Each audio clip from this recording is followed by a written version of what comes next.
Sayano Hypers Hype.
this is cinematic.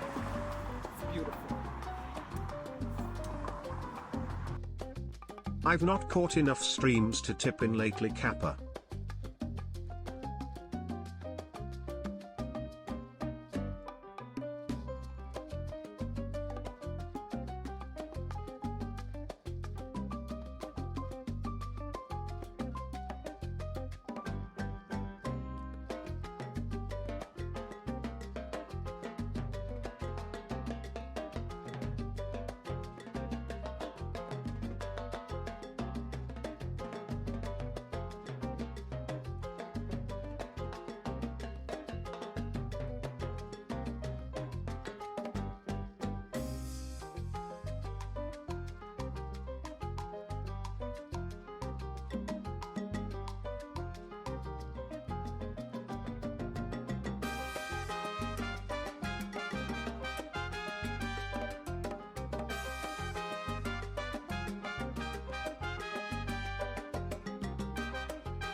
All right, we ready?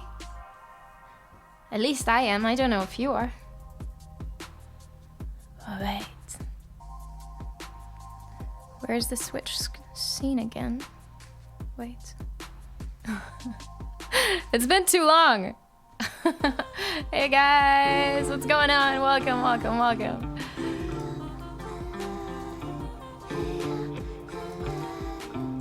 Thank you, Benson.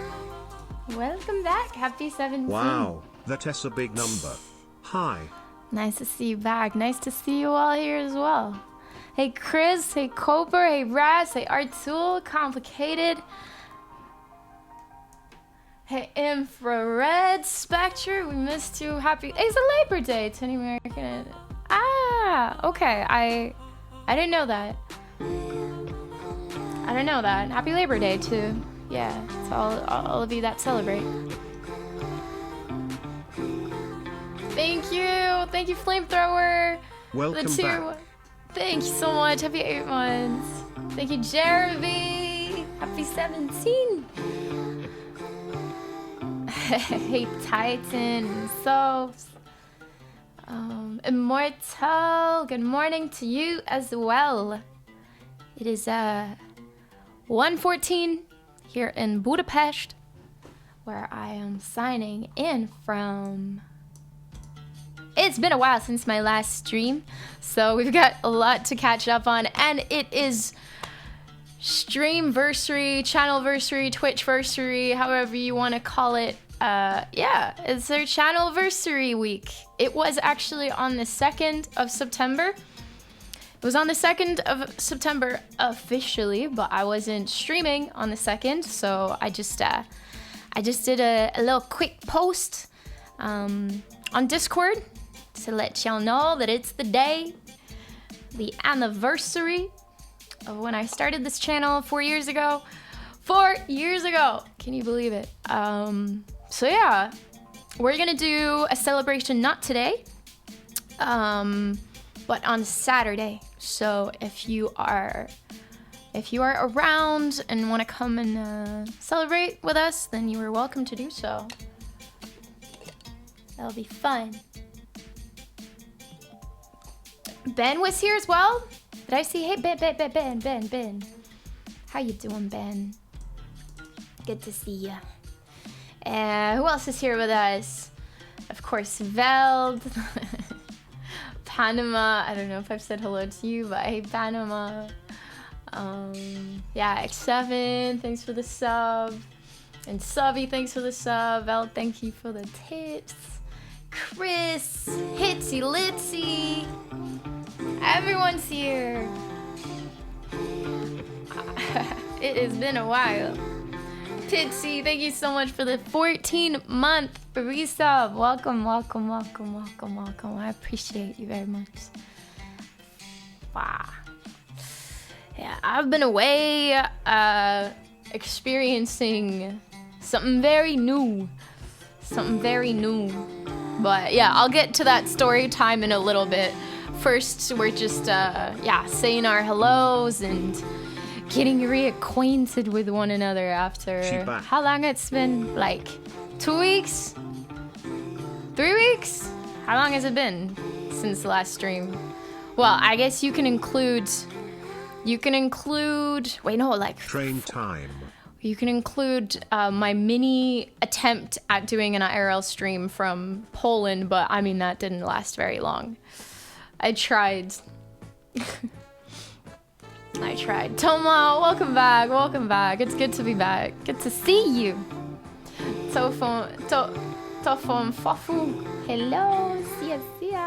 Udf. That's okay as those emotes.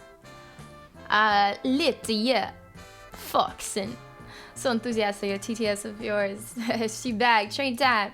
Oh yeah, you guys are like level 3 hype train. What? Thank you. I just noticed. Sorry, I'm so busy. I was so busy saying hello and yeah, seeing all of your lovely names. But thank you for the hype. Thank you for the love. Thank you so much. Michael, welcome back to my virtual reality. I'm back on your screen where I belong. 3 times a week.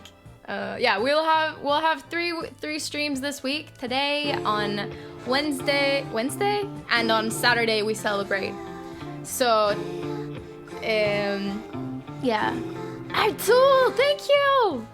Tier 2, 8 months. Happy 8 months. Sub notification almost forgot smile. Jimbo as well. Wow, 1 year. 1 entire year of support. Appreciate you very much. Welcome. August 11th, the last music stream, and now it is. Yeah. So it's been 3 weeks since I last streamed. Feels like forever. And yeah, it's time to get back on boards. I was not just away, but like off the grid of the planet. Off the grid. They took my phone away for 10 days where I was. So yeah, it was a very strange experience, and I can't wait to tell you guys all about it. Yeah. Yo, Jabroni! I was just gonna say, I just checked, but oh shit, TwitchCon 2022 has a little badge. I like it. Can I activate it? That must have felt good though. I mean, it was insane. I want to see if I can activate it. Hold on. How do you activate it?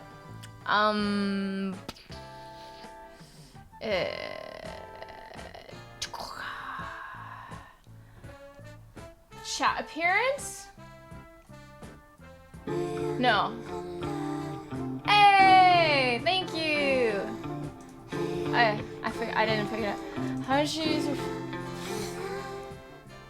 up, Swirl? Thank you so much for the Prime. Thank you. Number 2, man. Thank you. Many of us may not have survived without a phone for 10 days, but you seem to have. Oh, I cannot tell you how great it was not to be with my phone. What? Click on the sub icon left side of chat box. Hey. Welcome back, Mimi. We missed you. Oh my god, I'm so bad at this, even after 4 years. Hold on. That's embarrassing. Level 4 hype train. Oh shit. Thank you. Thank you very much. Vonad. Hey, welcome back. Fairy mates, hello to you too. It's good to be back. I hope you've all been doing well. Thank you. It's overwhelming.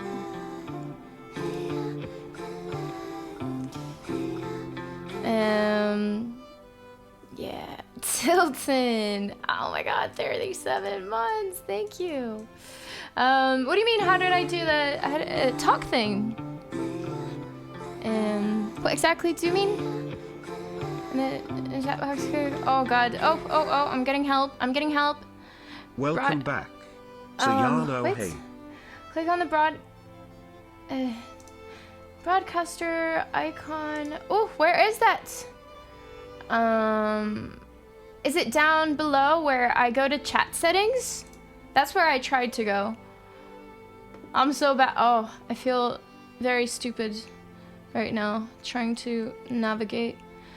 I'm probably in the wrong place.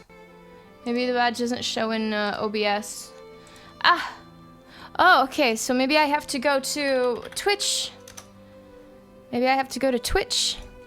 Let's see. Yes, broadcaster. Yes, that's it. I see it now.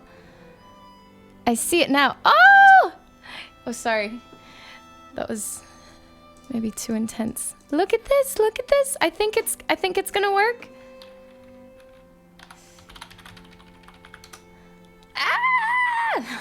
See you guys there. Whoever's going to be at San Diego TwitchCon, hype in chat if you're gonna be there. I can't wait to go and see you guys over on the other side of the world. It's been a while, been a minute. Hey Vader, good to see you. What's up? No partner badge. Yeah. Oh, gotta represent. Kofer's gonna be there. Jabroni's gonna be there. Nice. It will be very fun. I'm sure. Raz, thank you so much for gifting a sub to the one and only Vader, and Cake for subbing 29 months. Not here. Who's Cake? Sayano, About heading out. I'm not here. Have a good day at work. Do your baddest and boldest. You got this. I believe in you. Now go.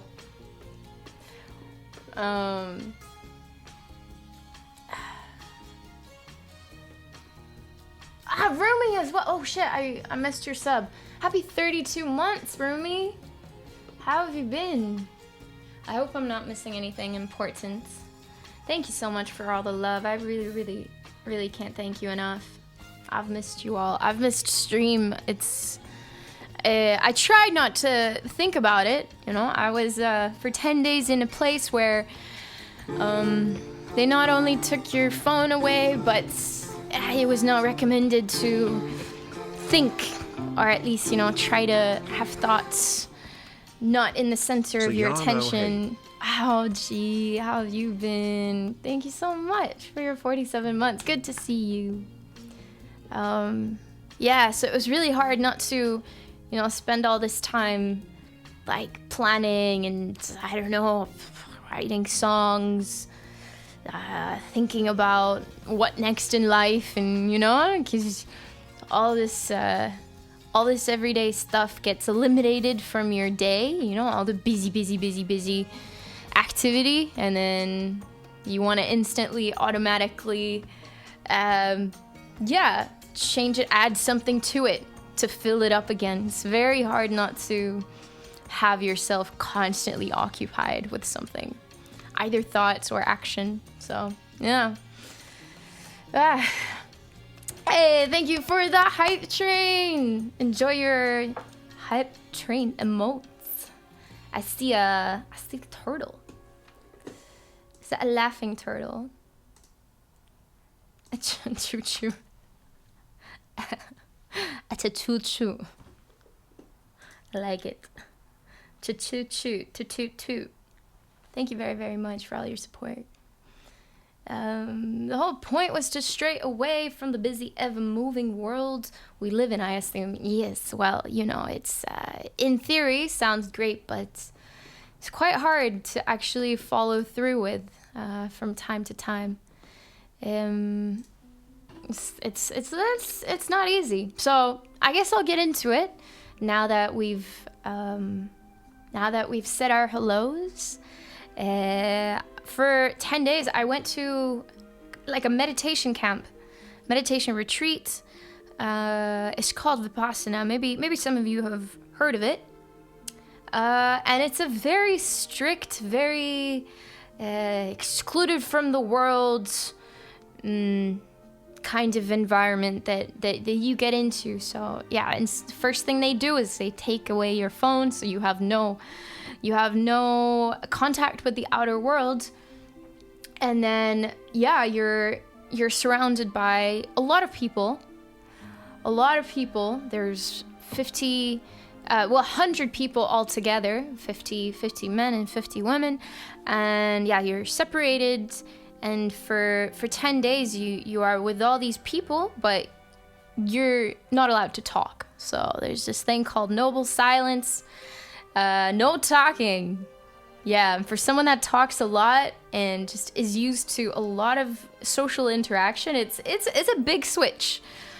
It's a big switch. You can't talk for 10 days. You are meant to avoid eye contact even. So no communication or nonverbal communication of any kind. Yeah, I couldn't talk with my mom either. That was hard.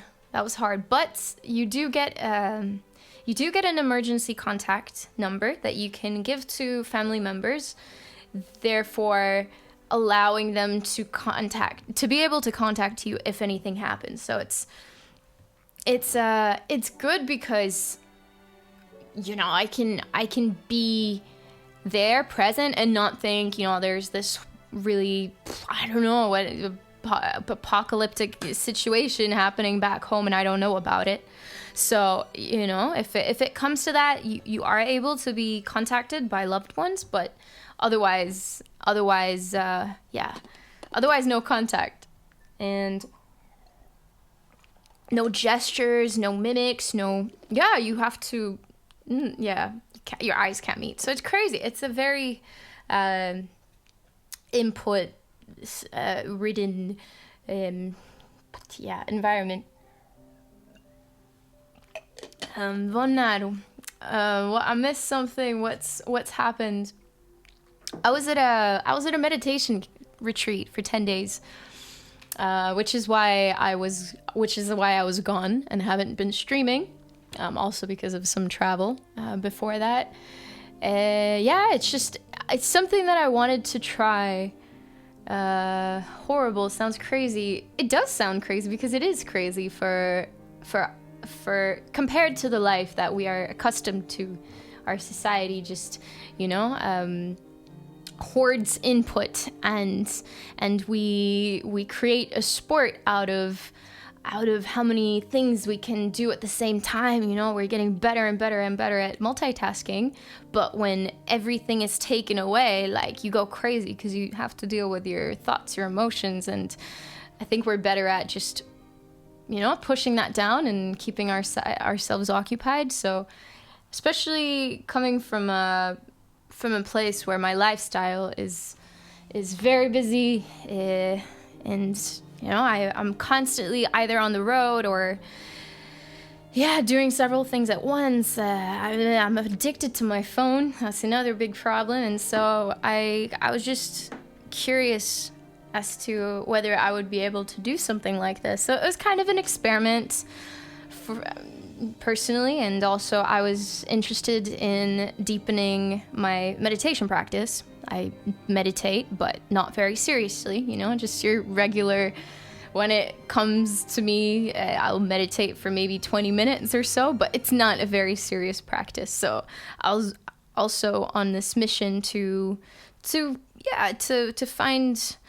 find a practice that works, get really into it, and then see if I am able to incorporate that into my life. So that was kind of my motivation. It was a New Year's resolution, so to speak, to just go from one end of the spectrum, one very extreme lifestyle, just to the other end and see how I react. First thing that pops to my mind is how much they are charging for this. That's a good question. It's completely voluntary. Everything from the teachers, the helpers, everything is voluntary. So you are not charged for it when you partake in this. And the reason that they do this is because the moment that they charge you and you put a monetary value on an experience. Thank you, Maddie. Hey, welcome back. Welcome back, Can't Mimi. stay, but just wanted to People stop. here can't stay, but just wanted to stop by for a minute and say hi, so Well, thank you. I hope you're doing well, Maddie. I missed you. Thank you. And happy 19 months. I hope you're having a good day. And yeah, thanks for stopping by. So yeah, no monetary value added to it before the experience, because the moment you pay, if you think about it, it becomes a product. It becomes, you know, you expecting something in exchange for your money. And, you know, I require better food. I require better teaching. You know, your ego steps in and you expect to have, you know, good quality for what you pay. It's either too little or either too expensive. And so that kind of ruins the experience where you're meant to become a monk, become a nun for 10 days. You become a beggar, and therefore you take what you get and you appreciate what you get, because that's how they live in India. They beg, they meditate all day, and they go from house to house begging for food, or they are the meditation centers, and sometimes that's where they go and people can go and give food. So you get to know that kind of lifestyle. And then when the retreat is over, you are given the opportunity to donate whatever amount that you want, so that they can take that money and use it to buy the food and the location, the accommodation that you have, because obviously they have to pay for that. But, you know, everything else is, every other part of the retreat is voluntary, both the teachers and, you know, everyone else helping out. So, yeah. Good question, because I think it's one part that everyone kind of is very surprised at first. You know, you think, like, this is very suspicious, very suspicious. You know, anything that is free, you get very suspicious about. Like, what's the hidden meaning? What is, you know, it's like more like scarier when something is not charged for, and then you think, oh, they're gonna, I don't know, brainwash me, and this is a cult, this is a whatever. So there's a lot of those thought processes, I think, with most people coming into this, and then, like, you know, you realize that's not what it's about. Where was this place? So there are centers around the world. That I went to one here in Hungary. I mean, if you Google Vipassana Hungary, it's the only place. It's in the north of the country, in a city called Salgótarján, which for Hungarians sounds really funny, because it's not a city where you would think there's a place like this. it's not the most beautiful city that we have, you know? And so I think we have a lot of prejudice and stereotype towards like, okay, it's not known for its beautiful architecture or whatever, but like the region, you have to admit, is beautiful. The nature, the hills surrounding it is just absolutely insane. Really nice. And a small place at the end of nowhere. Yeah, so it's right on the edge of the city. So it's not, obviously, it's not in the center where there are the big, dark, gray block buildings, which are not very nice. But yeah, it's on the edge. Absolutely wonderful place. Quite quiet as well. Sometimes we would hear some local disco playing, like I don't know, playing some stuff. That was interesting. But other than that, during the day it was quite quiet. Szülővárosom, nem mondod volna. Ez komoly, nem tudtam.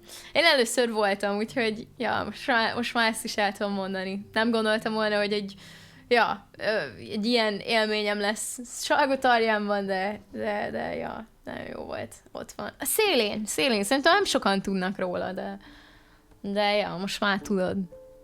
It's just, yeah, that's the whole point of the camp, I guess, so it's quite fitting. Yeah. It's on the outskirts of the city, and I took some photos that I can show you guys once I got my phone back, that is. Yeah, so it's actually they use a children's camp. So mostly schools, you'll use this place. You know, you have the different rooms with a ton of bunk beds and, you know, small beds. So there were about 8-9 of us in one room. That first, where's my finger?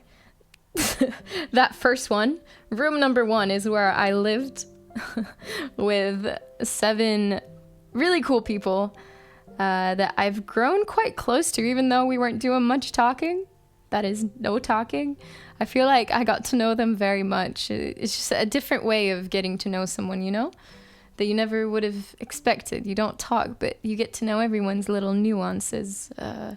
You know, how their body reacts when, you know, you can tell when someone's having a good day or someone is having a bad day. They're fidgeting more or they're more calm. They're how much they're eating. You know, did they wake up easy or wake up difficult? Are they fidgeting during meditation?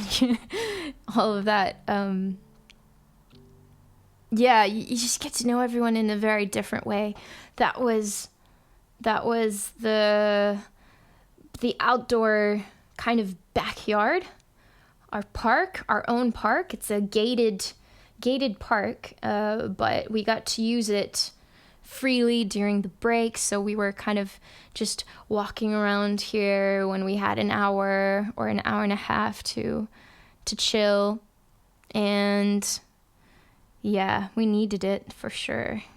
Oh, this was our kitty cat. We had a camp cat. Look at her. She was our camp cat. I don't know her name, but she was, I'm telling you, she was, oh, wait, this is a little bit too enthusiastic of a background music. She kept the life in me some days when I just felt like I needed some interaction. I'm going crazy. I need some interaction, some love. I need to touch something other than blades of grass. So that was a really nice little touch, to have a living being, have a cat, and you know the cat knew that she was popular, so she was going around, and she was getting all the pets. Oh, lucky cat! She knew. She utilized her popularity, and so she was just going around, jumping in everyone's laps, and they were like, yes, finally something happening. What is the name of this? How can I read about it? Vipassana, or Vipassana is what it's called. So it's a meditation technique, and basically you meditate for 10 hours a day, not in a row, not in one sittings, but you you meditate for 1 hour at a time, sometimes 2 hours at a time, and then you have a break, a pretty long break. Sometimes we would have 1 hour breaks or, you know, something like that. Razi! Hi! Thank you for using your Prime game on my channel. Happy 1 whole year. Thank you. Thank you so much. Let me know how you are. Good to see ya. What was this whole thing about? I mean, you needed to step forward, work on something inner yourself, or just you came across and tried it? A little bit of all, really. A little bit of all. I didn't know what to expect, and I didn't want to, you know, put too much effort into doing the pre-work, because I maybe thought I would back out. So I signed up pretty early on. I had to sign up around June.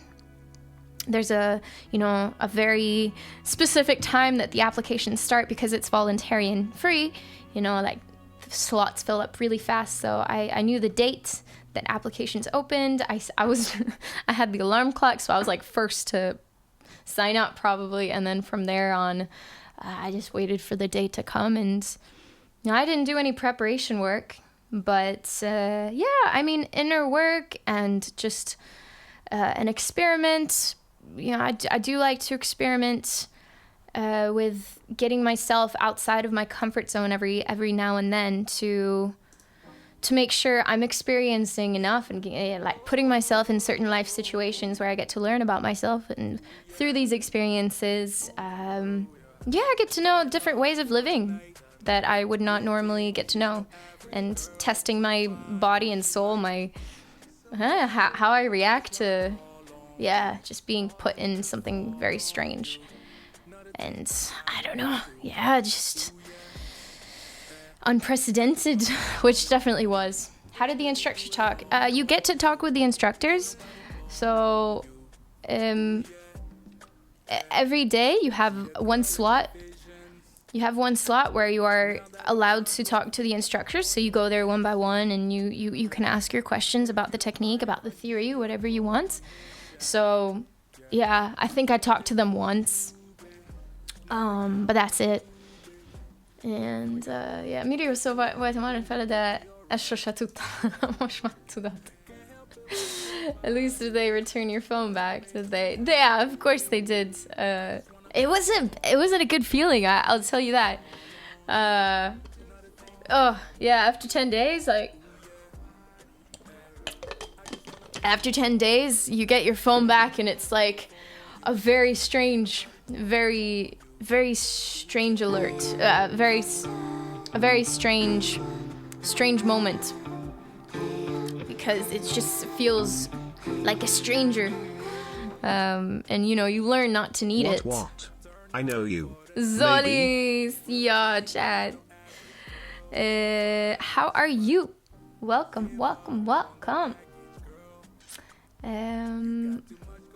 My raid alert doesn't work. I believe it should.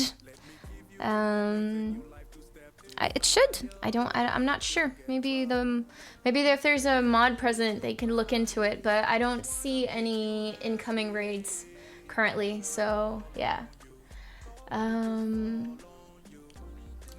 Possibly there's a minimum. Yeah. It has to be more than one person. There's a lower minimum limit of a raid having to reach, you know, a couple numbers in order to be enough to trigger a raid. But thank you. I don't know, I'm really thinking about not bringing my phone everywhere with me. It's mostly taking my attention away from the present. Yeah. Yep. Yep.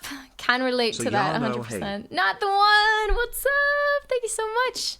Let's get some music going. What should we listen to? Higher Berries. Oh. Thank you so much. Happy 1 whole year. You got your oven. Thank you so much. Hope you're well. Congratulations. You blew up Europe stage at Seagate. The photos are really good. Thank you. I had so much fun at Seagate. Yeah, there's There's another story time waiting to happen. I will get to see it in a bit. But yeah, so this whole experience was wild. You do a lot of meditation. You do a lot of meditation throughout the day. Basically, it's a total of 10 hours. You wake up at 4 a.m. So that was for me very, very extreme. I think a lot of Twitch people can relate to that. Meanwhile, Nirvan, thank you so much for Can't believe I missed my chance to be in the 27 club. Feels bad, man. Thank you, Nirvan, and happy belated birthday. I hope you celebrated properly and had a good one. Had some nice cake. Let us know how you celebrated. 4 a.m. What the hell is this the longest you've gone without playing music? Probably, yeah. In a while for sure. And there were moments I considered, like at least writing, like coming up with some poetry or, like certain thoughts were coming to me. But then the reason I stopped them is because I know then for days that's all I would be thinking about. How to continue it, how to build on it, how will I remember it, because I can't have a journal with me. We have no writing utensils, no books. You can't have anything. You can't have a book with you. You can't have anything to write with, any paper. I cannot do anything. So, the whole point of it is just to not have anything, trigger a thought or, I went to bed today, 4 a.m. I mean, same. The day before I went to this retreat, I was at a festival. I was playing at a festival, so it was like a very wild and extreme change. Played at a festival, went to sleep the next day, woke up, and then drove to the middle of nowhere and gave my phone to strangers. So, yeah, you wake up at 4 a.m. The schedule is the following. Wake up at 4 a.m. First meditation starts at 4:30.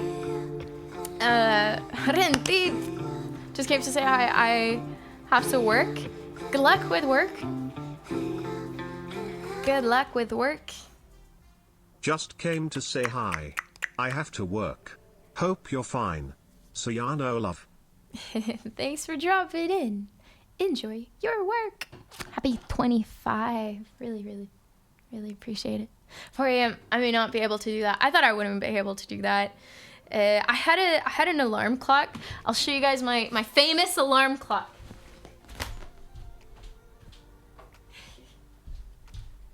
Isn't it cute? This was all I had. This was all I had with me. And I had an alarm clock, obviously because you don't have a phone with you, so although there's a gong, guys. We had a gong. That's what they used to wake us up with. A gong is what indicated any sort of change during the day, when you had to go to meditation, when meditation was over, when break time was starting or finishing. So anytime something was happening and you had to go or whatever somewhere, they hit the gong. And I was like, how the hell am I gonna wake up to a gong? Like 40 meters away. But you do. It's crazy. Obviously, I had my alarm clock set just in case, a few minutes after the gong. But your body just gets accommodated and adapted to things very easily. You adapt very easily. And so a few days, like 1 or 2 days later, I didn't even need to think about the alarm clock. But damn, the first few days, it's so funny. This was my phone substitute for at least 3 days, because I'm so used to, just constantly checking the time, checking my notifications every 2 minutes. I'm looking at my phone. Is there something that happened? What's the time? You just get so you get so addicted to just always being updated with the passing of time. And so I was taking this everywhere with me, to the bathroom, to the meditation hall, on my walks, and every few minutes, I was checking to see what time during meditation. Every 2 minutes, time has passed. Time is going so slowly. I cannot do this. And yeah, like soon you will watch it less and less. But in the beginning, I was very obsessively just carrying it around with me everywhere. A few days later, I didn't even take it with me out of the room, but it took a little while. Keep setting the alarm for different times so that it would go off and give you feedback. I set it like, I don't know if you can have different times set. I think only one. I didn't even take the manual with me, and so the first day I was like trying to, for the longest time I had to, it was an activity for at least half an hour to try and figure out how it works, because you have all these buttons but it's not very self-explanatory, so I had to figure it out. That kept me occupied for a while. But yeah, you can ask me about the place, of course, anytime. I'm happy to help in whatever way I can. And before the next Sayonaway song has that gong sound mixed in, honestly, I should have. But I mean, when we heard the gong, I didn't have a phone to record with, and afterwards, I don't know. There was no more gong. It was taken away. So I would have to try and find another gong sound to imitate. Was there a religious denomination that ran your retreat? No. It's not religious whatsoever. A lot of people think so. And part of the evening discourses, because there was always this 1 hour discourse at night, kind of to break down the technique, the theory, all of that. So we watched a video. It was like the best thing ever, because for that 1 hour during the day, I was like, okay, I don't need to meditate. I don't need to do anything. Just sit in a room and watch this video. And so a guru who no longer lives, he was the one to always lead these talks, these discourses that we watch videos of. And yeah, so he explains a lot of how it works, and it's literally all just to do with breathing and observing your body, observing yourself. And it doesn't ask you to follow anybody. It doesn't ask you to believe in anybody. So it's like stripped to its core. It's so simple, yet obviously in a practical sense, a lot of work. So basically for the first 3 days, imagine 10 hours a day of meditation. For the first 3 days, we did nothing but observe our breath. Like, so boring. But at the same time, I guess, like in hindsight, so necessary.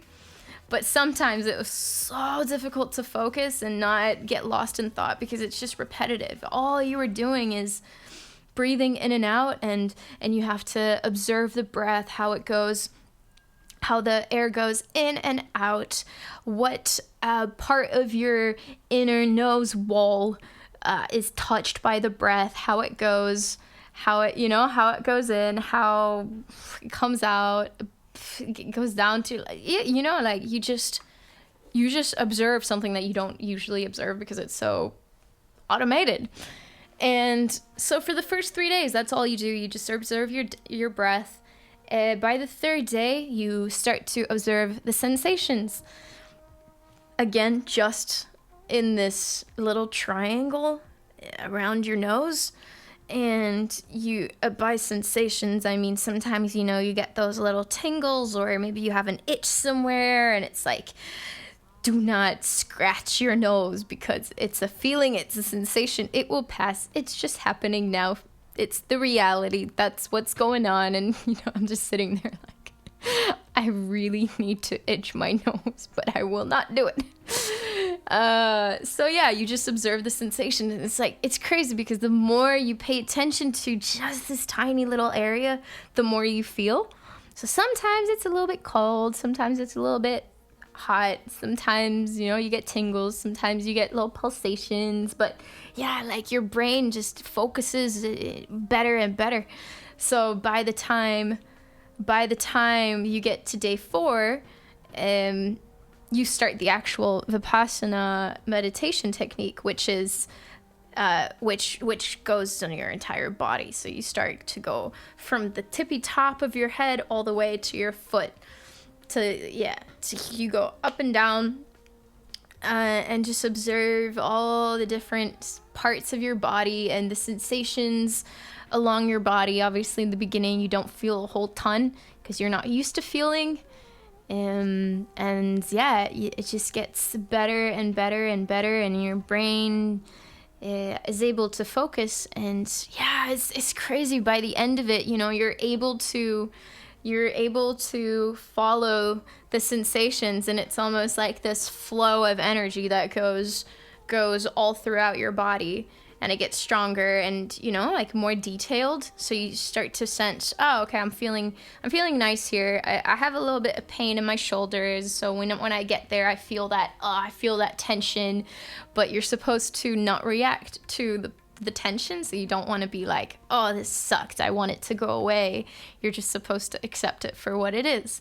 That's the whole point of this technique, not to have really extreme reactions to a sensation. You're just supposed to be like, all right, this is what it is, and after some time it will pass. That's what it teaches you to do, because we have all these like just bad habits that we've accumulated during life, where something is good, you chase it and you want more of that good sensation or good feeling, and when you don't have it, you get upset and frustrated.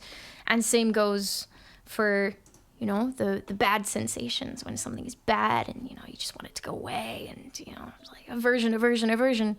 So yeah, it's crazy because it's something that we all experience. But here, it's just practical. Like, it teaches you all of that, teaches you how to deal with that all throughout just observing your body.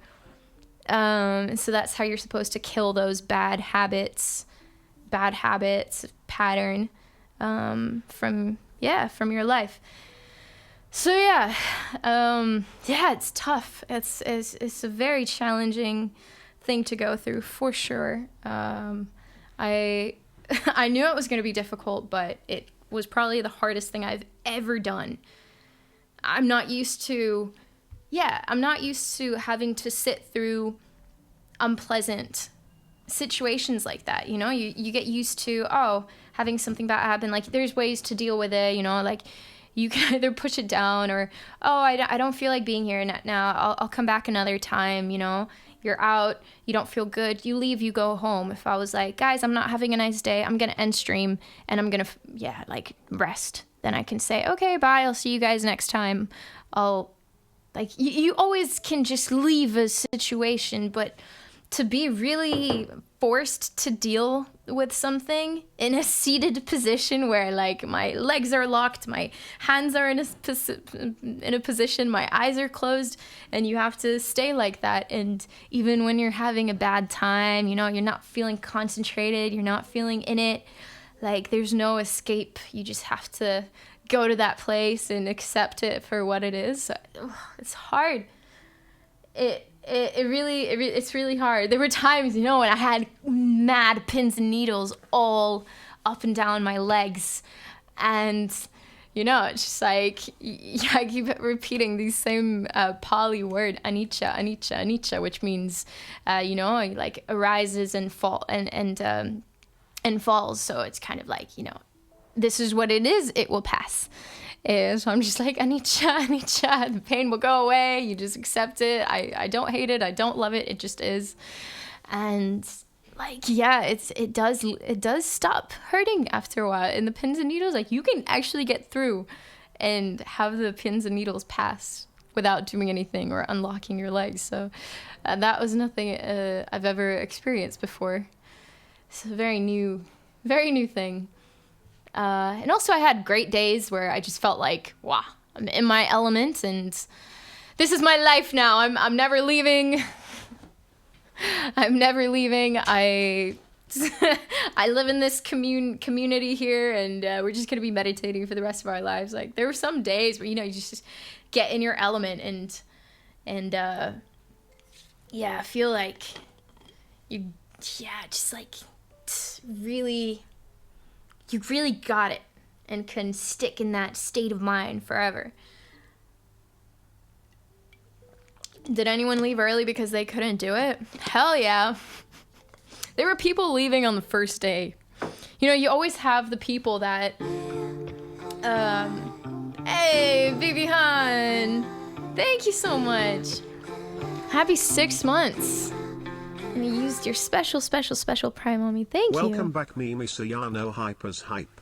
It's good to be back. It's good to be back. Thank you. What was I gonna say?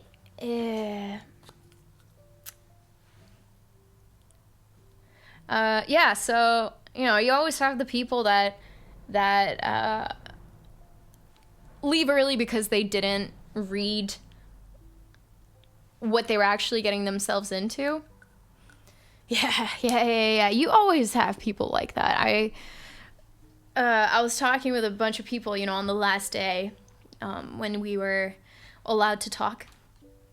And we were given about half a day or so to readapt to being social and communicating, so we're not just thrown out into the real world. So we had about half a day to chat with others and come out of the meditative state that we were in. And yeah, so people were talking about their experiences, and this one girl told me that, yeah, she was sitting at this table day zero. Day zero, we could still talk. Day zero, we had a couple hours to get acquainted with one another and the people that we were in a room with, to talk about logistics, living together, blah blah blah. And so day zero, she was sitting at a table, and this one girl was like looking around and just like, there's a lot of women here. It's weird, no? And, you know, this girl is saying like, that's kind of the whole point. Did you not, yes, you know, we're separated. And she's like, okay. And so this food, it's all gonna be vegetarian? Like, where's the meat? Is there gonna be meat or, you know, anything? And, you know, this girl is sitting across the table like, come on, did you not read the email? It's, you know, it's written there in every single email that we got leading up to the retreat. So I know that girl ended up leaving the day of because it's just not for her.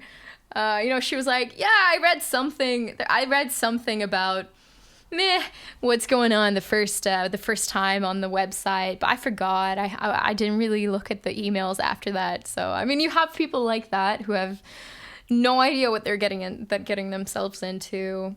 There's certain people that left like, yeah, the second day, I think. Yeah, there's certain people that left because they couldn't take the silence. Yeah, I know there were some people like that.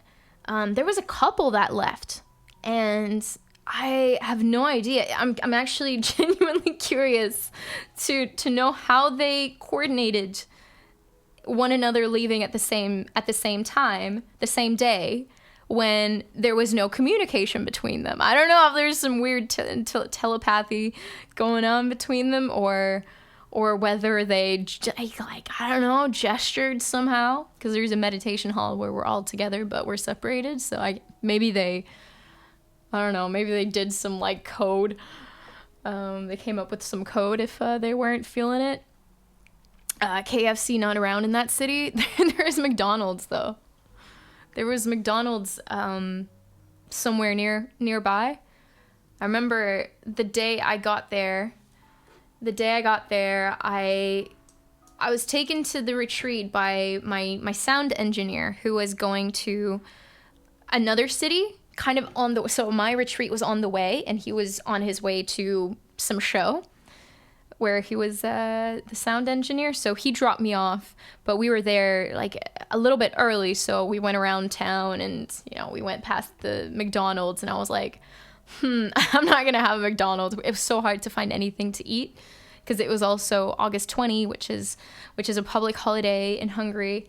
And yeah, so we almost went into McDonald's, but then turns out a bunch of people had their last meal at McDonald's just because it was one of the only things open. So that's pretty funny. Everyone that I talked to said, like, I felt so bad. I went into McDonald's and I had like a huge burger and then, went off to meditate. But like, people all have their stories, and barely like so few people go there actually experienced in this lifestyle. Most of the people that go to these retreats are like, any one of us living a very modern lifestyle with a ton of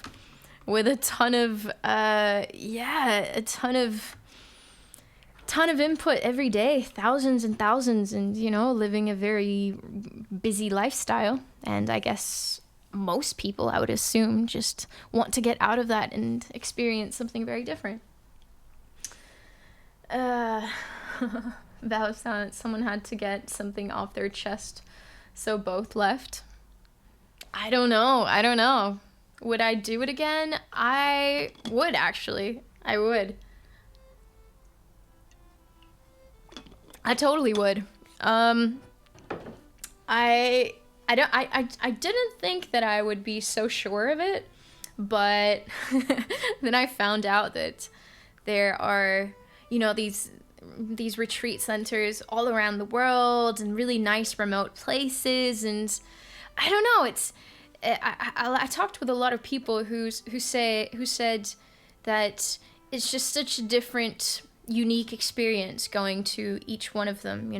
You have the same routine that doesn't change, but the circumstances, the accommodation, the nature element of it is different, and so you get to know different parts of the world. And of course I looked up one in Spain, and I saw that there was one right north of Barcelona, and so there was a guy there, I believe his name was David, and he went to the one near Barcelona, and he was like, it's super, super nice, and it's like a little family, quite a small center with beautiful outdoors. It's in the hills, and I was like, oh, okay, I think I'm gonna go check that out one day.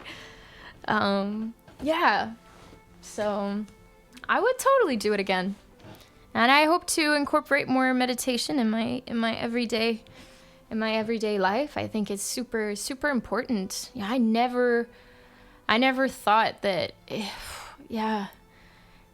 you can get so in tune with your body within such a short amount of time, Like, I am not the epitome of aware of my body, or at least I thought I was, but I was not, like, even just a little bit of work, you have sensations everywhere, and it's insane. It's insane how the smallest thing that's going on in your body, you can feel.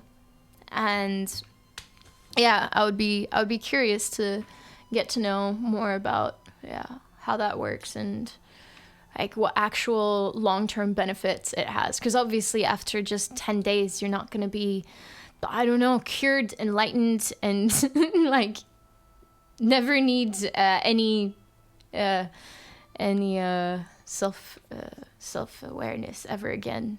Obviously it's just a crash course of, for this technique, but it's an intense one, and really I can tell it's the only way to get to know it, by actually practical experiencing it on your own body, being there. And it's not just something that you can look up Wikipedia and be like, oh, okay, so this is how it works. How many people are there when it's full? 100. Yeah. 100 people.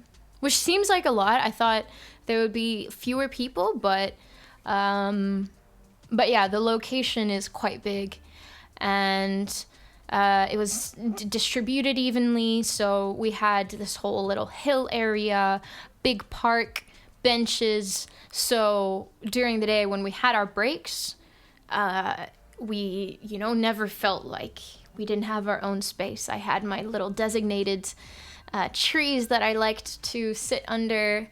Wow, I've never done so much cloud watching before, stargazing. I spent an hour a day just watching grasshoppers do their thing, like making the little tuk, tuk, tuk, tuk, tuk. You know how they make that little sound with their back feet? Tuk, tuk, tuk, tuk, tuk, tuk. I don't know how to make a grasshopper sound, but you know how really loud noise, and they communicate with each other. And I went. That was one of my experiments. How close can I get to a grasshopper?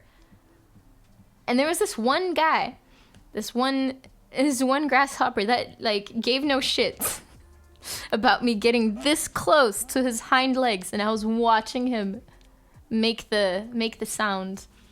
It's crazy.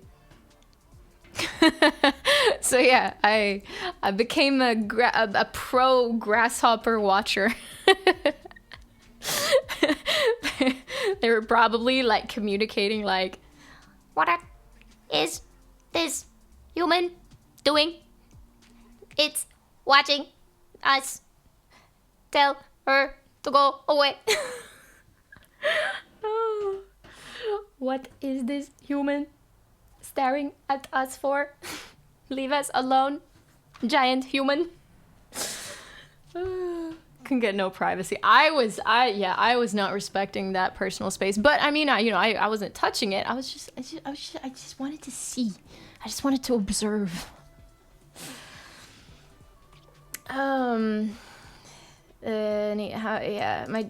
My friend has done it 3 times now. And Jesh, wow, that's crazy. Meditation could help on those who have mental problems so much. Yeah, of course. Anyone. I mean, you don't have to have mental problems to benefit from meditation, but yeah, of course, it can help with anything, from addiction to mental health, and wow, the list doesn't stop there.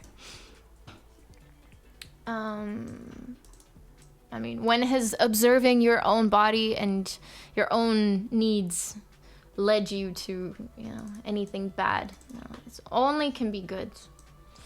First time tuning in again since seeing you at Seagate. What an amazing performance that was. Hey, quick Tyon, how do I say your name? Thank you so much for being there. How cool. That was an amazing, amazing night.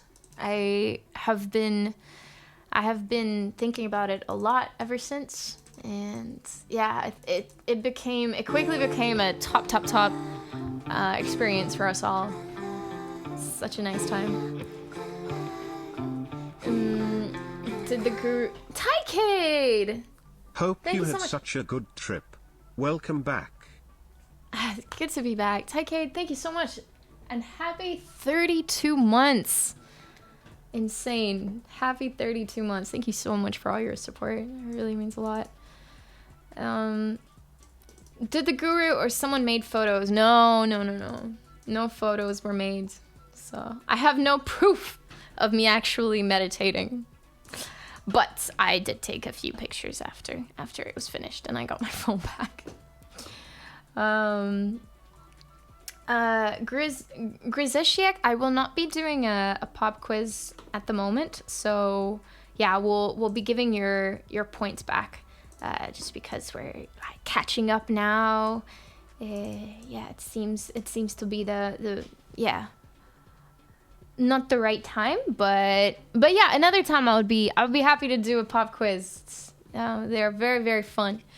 But if you don't mind, yeah, we'll skip that one for now. For everything as it is and not from your mind. Yeah, exactly.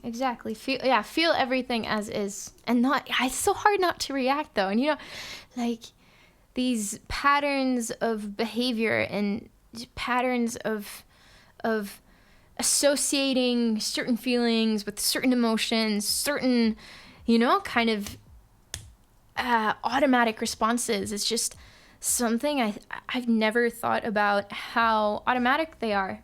Sometimes you're like, oh, okay, yeah, something bad happens, I react this way. Like, yeah, that's just how I am. That's just how I work. You get to know yourself, your character, your dynamic. You get to know your temper and all that. But like that's just the tip of the iceberg. And you don't know how many of your reactions on a daily basis are automated and just a result of just multiplying, just like reconfirming, like every time something happens, you reconfirm that like behavior. And like just through simple meditation, you can like slowly kill that stalk that you have. It's crazy. There's so many good anecdotes as well. That I really liked. There was a question. What were you feeling in the final days of the retreat?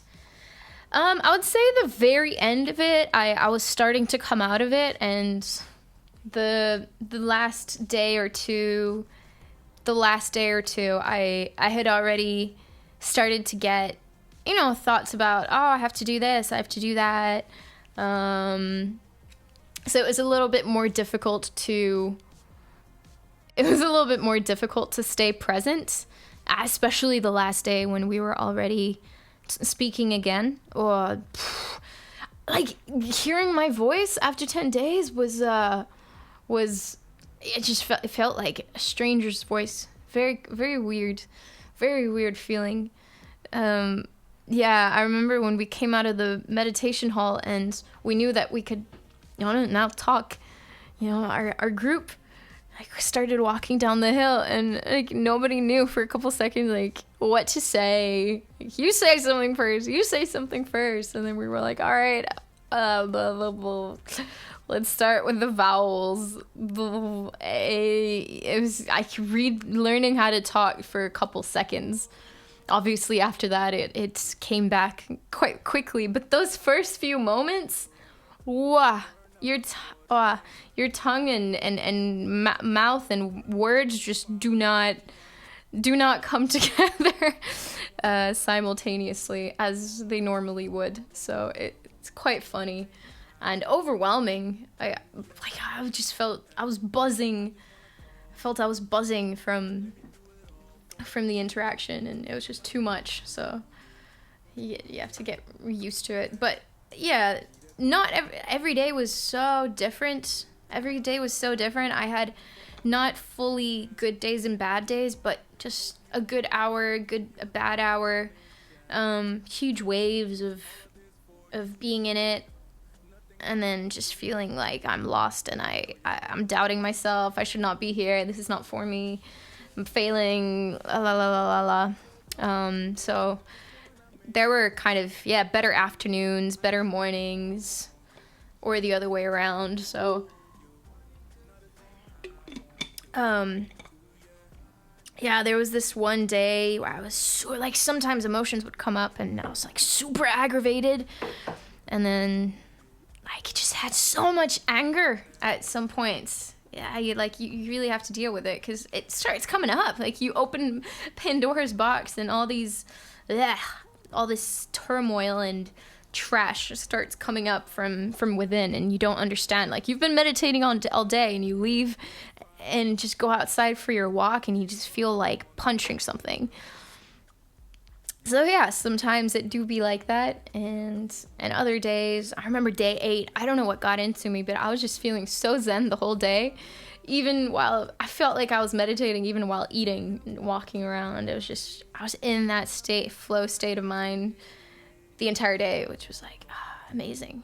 But then it also has to be something you can't crave the next day, because again, it's like, all right, it was nice, but once you start clinging on to that good feeling, if it leaves, if then you have a bad moment, or you're not feeling as concentrated, you start to feel frustrated, like, I was in it so good, now it's gone, now I messed up, and it's it's not coming back. And yeah, then you get into the same bad pattern. I can go for days without speaking. Life of a hermit. I mean, yeah, you know, I know a ton of people who don't talk a lot or can go for days, especially if your lifestyle doesn't require you to. Then it can be easier. I unfortunately can't say the same thing about myself. I'm required through lifestyle to talk quite a bit. Sometimes more than necessary here on Twitch. You know. Eating in that mindset, was it strange? No, it was great. I had my little bowl of curry or rice the food was so good.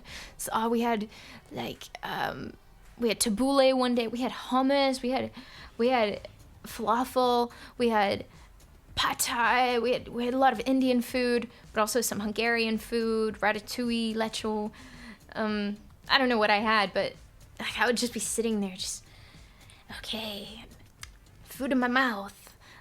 I'm looking at the sensation. Where is the food going? Oh, like very present and just focusing on what I'm doing at that current moment. And sometimes when you get in that state of mind, just being very present, it's just such a strange feeling. You don't think about anything else, which is really nice. You're making me hungry, and I have pizza. I have a pizza to eat right now. Oh, well, that's more than what I have. I'll tell you that. I had a quick avocado toast before stream, but I'll be seeing my brother later today, and I think that's when I'll eat next. So I should stop talking about food as well. But yeah, food was so good. So good. It was weird to have our last meal at 11 a.m. That is something very strange. Like, you have breakfast at 6:30. And then lunch at 11 a.m. That's your last proper meal of the day. And then at 5 p.m. you get tea, and you get half a banana and something else. So you get half a banana and, I don't know, a peach, or half a banana and a plum. Half a banana and like a slice of apple or something like that, and then that's it. So yeah, some days it was like, going to bed with a growling stomach, and then you wake up, go to your meditation, and it's like a frog choir. You can hear everyone's belly, silent room, everyone's meditating, and our stomachs are communicating like mad, like all over the place. It's hilarious. And you can't stop your stomach from bowel movements and stomach, and so you can tell when we're digesting. You can tell when we're hungry. you can't stop that. So you get to know everyone's internal daily choir, scheduled, on point. Very funny. Yeah.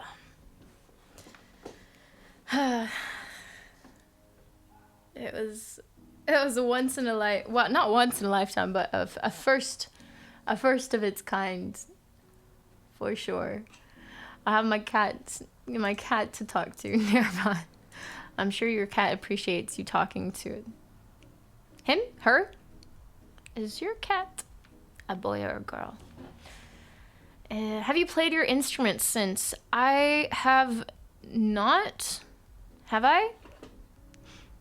No, I have not. I've been back for a couple days, and I came back on the 31st, which was 5 days ago, and I haven't had a chance to start practicing. Just like mad, trying to catch up with myself, and like emails and calls, and just getting back into things is what, and like trying to take it slow as well. That's been my last couple days, and spending some time with my mom, because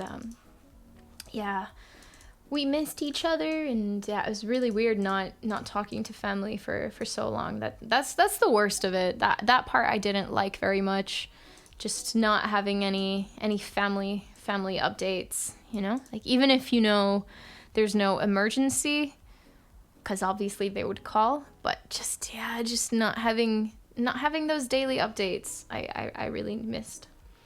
Frida got neutered the last few days. It's also another update. So yeah, goodbye ovaries. Frida, my mom's dog, for anyone that doesn't know. And yeah, so she's relaxing at home in recovery, and yeah, I'll see her sometime this week. But it all went well. Siege Balázs, hello, szia. Üdv nálunk. Mi a helyzet? Remélem jól vagy. Just different taste your food thing. Kind of. You appreciate it more. Not like, you know, doing something on the side and just gulping down, you know? Yeah, so many times I'm definitely guilty of that, you know? Just like taking food for granted and not focusing on what's going on, just kind of doing 2 things, 3 things at once, and then on the side just eating. So it was definitely good to appreciate every bite. Now, I've never eaten my fruit as slowly as I did over those 10 days, because I knew I wasn't eating until 6:30 the next day. So I'd like take my half banana and my peach, go away, find a special place for it, and make it, like, turn it into this I don't know, this whole thing. You know, I would take half an hour to eat half a banana, sit under the tree, like... Vipassana poggers. Thank you so much, Shantash. Thank you. Yeah, I would like... Yeah, it was like this little ritual, having my fruit. I'd sit down on my hill, look out at the mountains and the trees, and I would like eat it like a hamster, you know? Really slowly, so that it would last a little bit longer. That's not something I do a lot. I started subscribing to your channel on YouTube. Thank you. Having more experience like that mindset, life will be so different, and you couldn't look at those things like that before. I mean, I hope so. You know, you do get back into your normal life, and it's easy to experience extreme things like that, and then have it fade out and you go back to your same lifestyle. I think it's normal, but I hope to take some elements and incorporate them into my day-to-day life, kind of like how I approach conflict and my emotions, and dealing with having a better set of tools to utilize for dealing with things. And I don't know, having, like, observing myself better, I guess, and slowing down, and I'm like not opening Instagram every 5 minutes, because it's just not necessary. So I'm trying to keep that up, but yeah, if not, then I'll go to another retreat to like refreshen. By calling you mean on the phone you gave up? By calling you... no, I mean, there was an emergency contact that my mom had, so, you know, if there was anything, I'm sure she would have called. You learn into your usual day's routine. Saki, yes, of course. Yeah, I mean, I think I just answered that. Yeah, I want to.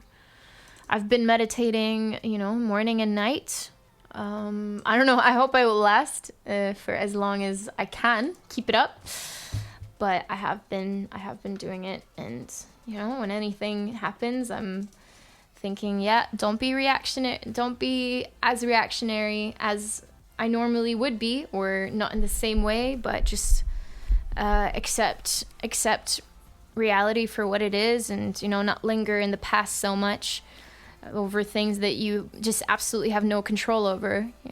Like, it's just such little simple things. Like, we spend so much time in the past, like, this could have happened, that could have happened, I should have said this, I should have said that. And it's all just basically contemplating an analysis of the memories. But, like, what's the point? It's like, oh, well, the point is that when I'm in the future, again, another thing that does not exist, when I'm in the future, I will do this or that differently. And then you are now jumping from the past to the future, like making plans of how you will act, how you will talk to that person, how you will solve this situation when it, like, fantasy, like when it next comes up. And it's ridiculous, because again, you are in a place in your mind that does not exist. No past, no future. And, like, you just spend so little time actually in the present, the only time that actually exists. And if you learn to observe the present and how your body is feeling, like, okay, now I'm angry. Well, I'm like, let me observe my body. When it's angry, if I breathe, it will slow. If I focus on my breathing, in and out, it will, like, my anger will pass, because I'm not, thinking of, oh, I'm angry now, and I'm like replaying that conversation I had with that person, and that just makes me more and more and more angry, because, like, I can't get it out, like, I can't get out of that vicious cycle of just getting frustrated, having no control over it. And, like, it just teaches you, okay, to accept your emotion for what it is, but just focus on the breathing. And if you focus on the breathing, it slows down. Like, that's as simple as that. And you just don't react. And then next time it will be a little bit easier not to react the way that you would. So it's like such simple things, but it takes work. So that's what we did. And I hope to utilize that. Yeah, for sure. For sure. I don't know how easy it will be. I'm sure it won't be, but it was definitely a very, very good, intense practice of just, this whole technique. So, yeah. Gotta go do errands now. Vader, take care. I hope you have a great day. Thank you for hanging out with us. So trivial. Yeah, trivial. And, it's like nothing new. It's like, these are all things that we know and we are aware of, but just don't necessarily have the everyday ability to capture that moment. Like, okay, now I'm doing this thing that I shouldn't be doing because it's not beneficial. It's harder to capture it, and being not aware. Sounds a lot like Vipassana meditation. Yeah, that's what we're talking about. That is exactly what we are talking about. I just came back from a Vipassana 10-day course, so that is what I've been talking about. Were there consequences for breaking the rules? I mean, what do you mean? If I talked? I would probably have been kicked out, yes. If I had, just stayed there for all the free food and then not gone to any meditation, they know where you sit, where your seat is. If you're not there meditating, they kick you out, of course. You're only allowed to be there if you follow the schedule. If you dress inappropriately, there's a dress code. If you don't dress accordingly, again, they kick you out. Yeah, of course. I mean, it's a very delicate number of rules, because otherwise, you are disrupting other people's peace and flow, and obviously you don't want that, because Nobody's there to waste their time. Like, you don't have to be there, but if you are there, then you gotta respect others. Meditated for the first time in ages yesterday, then took a good nap. Fixed me up good. That's awesome. That's awesome. Yeah. That's good for you. Yeah. So it's good to be back. And yeah, it feels like those 10 days were a lifetime ago in a way, you know? Feels like Siget was last year. It feels like my trip to Poland was last year. Last stream was last year. Everything just feels like it was so far away. Because I was aware. I was practicing like just awareness. And so, you know, every day it goes by super slowly, but at the same time, after, you know, sooner or later, yeah, days pass quicker. But in a way, you know, just because you're being so present, it just feels like, yeah, everything else before was a lifetime ago. It's crazy. If practice for somebody, if you need to practice meditate, do it in your bed and breathing technique, maybe you will sleep, but it's a good sign, really good sign. Yeah. Oh, the amount of times I fell asleep during my first meditations. I couldn't even tell you. All those morning meditations where, so sometimes it was a fixed meditation where you had to be in the meditation hall, but other meditations, like the first 2 hours of the day, it's up to you whether you want to meditate in your room or meditate in the hall. And man, like those first 2 hours were the longest 2 hours of the day. And anytime I would meditate in my room, you know, I would be like on my bed, and my back would be against the wall. I'd put my pillow up to the wall, so yeah, it's comfortable, and you know, I would like get into position, like close my eyes, start meditating, and then slowly I'm like seeping downwards, like, lower and lower in bed, you know.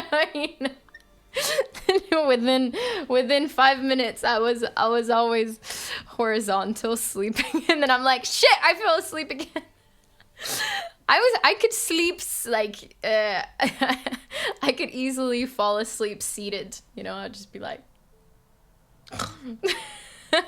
waking up every few minutes, and then I realized, okay, I can't meditate in the morning in my bed because it's just dangerous. I was blasting cold water on my face every 10-15 minutes. I had to, otherwise I was falling asleep. You can meditate laying down too. Yeah, but the point of meditation is awareness, not falling asleep. And, you know, when you're super tired, you know, you lay down and you fall asleep within 2 minutes. So yeah, the aim was that you stay awake and you stay aware and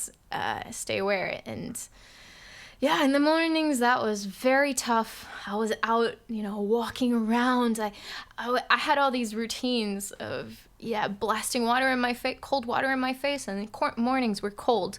So I would take a break from meditation, get up, and just walk around a little bit, you know, like stretching. I was slapping myself, trying to stay awake. It was horrible.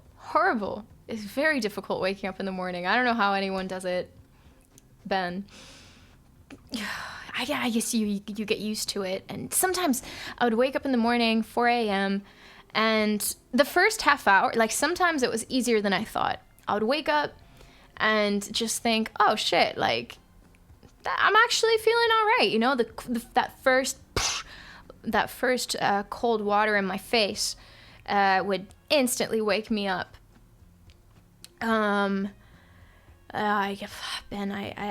Yes, now I can say I know how you feel. It's not great, but also it had sort of a nice vibe to it sometimes, because I knew this wasn't going to be my life. So I did appreciate the difference in in nature, just like waking up before the sun. Like it had a nice little had a nice feeling to it. Everything was so quiet and it was cold, which I enjoyed. But yeah, after half an hour, the sleepiness would come back, and I would have to start all over. Cold water in my face, walk around. So it was very, very hard. But then morning breakfast, 6:30, amazing food, and then after breakfast we had a 1 hour rest, and that sleep was always the best. Oh, going to sleep after breakfast and then waking up at 7:45 to go to our first group meditation at 8 a.m. That first group meditation at 8 a.m. was always the best, because I had the breakfast, I had a little nap, and then from 8 a.m. it was amazing. I really enjoyed those meditations. Yeah. And then we had maybe 2 more hours of meditation, 3 more hours, 11 a.m. lunch, highlight of the day, great food, and then again a little bit more than 1 hour of rest. So sometimes we slept, other times just going out, walking around. I would take my blanket out and just lie down in the grass, watching the clouds. I learned how to French braid. Guys, I know how to I taught myself how to French braid. It was crazy. I was French braid. I've never done that. I learned how to French braid my own hair. I counted the freckles on my body, which is harder than you would think. Like when you've got freckles and moles, and sometimes they're so small that you can't even tell, is that considered a freckle? It's very small. Like, how big of a freckle is considered to be a freckle? I was contemplating these things. So I was like, all right, 25, 26. Wait, have I already counted that? Shit, now I gotta start over. All right, well, I got time. I was counting the freckles on my body. Just as hard as counting the stars in the sky, which I also did. When it starts to get dark and you see the first stars, and I was like, all right, I'm gonna catch you all. Okay, now there's only one star in the sky. Oh, there's another one, number 2. Okay, who's number 3? Okay, number 3.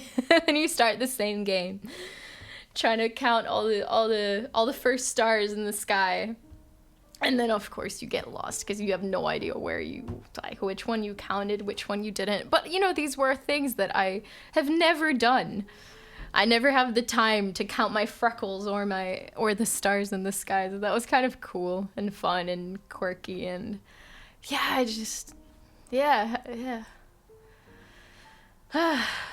Lotus flower sitting position into shrimp sitting position. Shrimp, is that the fetus position, or what? That's the one I know. That's my favorite. But yeah, lotus sitting was necessary, or just sit. Just sit. Yeah, just sit. This is I can show you guys my meditation, my cushion. My cushion. This is my cushion. Whoop. Hold on.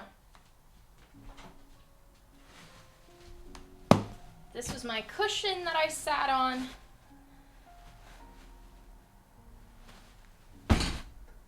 I can sit on it now. This can be on my chair. And I also had one of these. Super cool.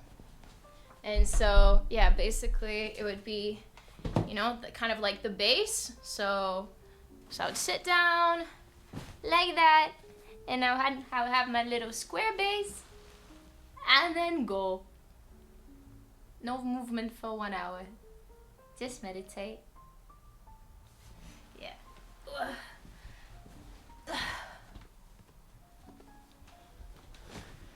They do look comfy. Yeah.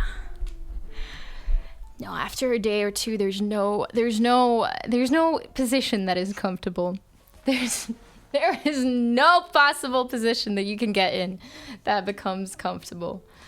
It's nice. No, I definitely got a good a good cushion, but you know, like, wow, so much pain from sitting. And yeah, you really have to push through the physical tension that your body brings up in certain places, just time and time again. Parting gifts? No. You bring your own cushion. So yeah, that is mine, and is what I use now. So yeah, thing's got some weight to it. Yeah. It's buckwheat. It's buckwheat. It's filled with buckwheat. Let's see.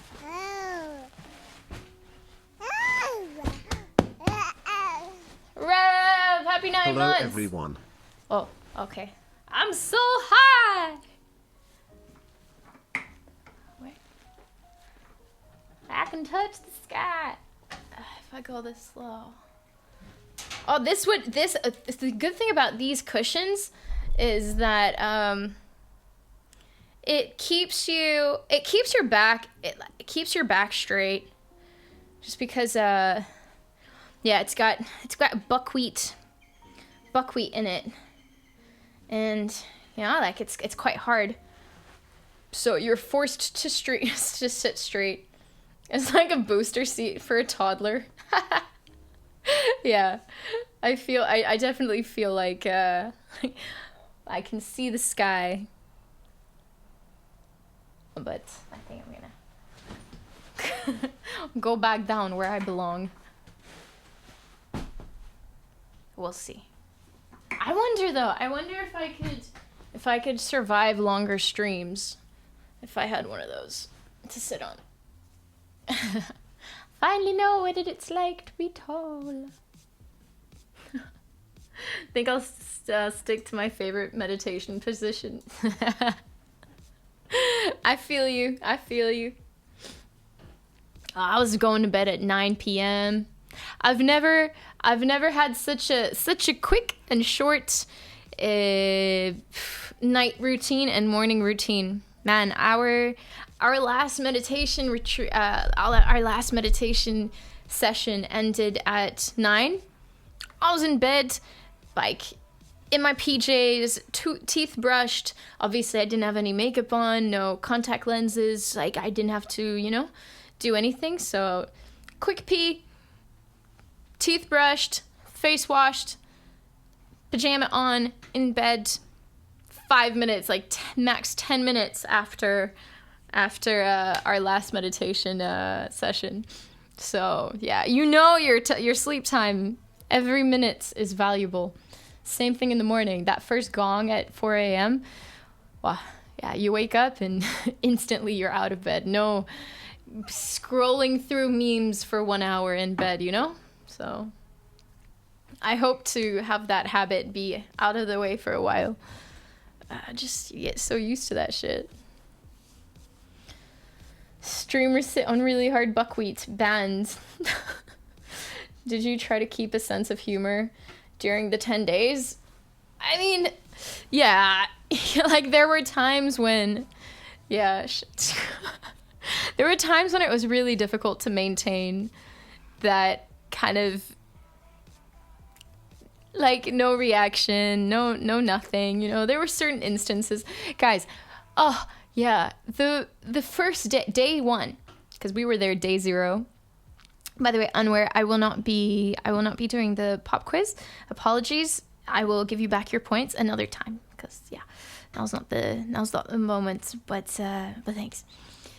So it's day 0, we get there, and... we're talking, we have the last meal while still talking, meditation, go to bed. And then, yeah, the next day was like the first official day when it got started. Gong hits. We wake up. I'm looking at my alarm clock and I'm like, 3. Like, how am I such an idiot?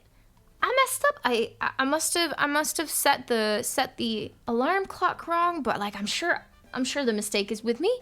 I see everyone looking around and they're already out of bed, dressed, and they're like heading out, like, you know, marching out, ready to meditate. And I'm still looking at my phone, I'm still looking at my alarm clock, like, what the hell?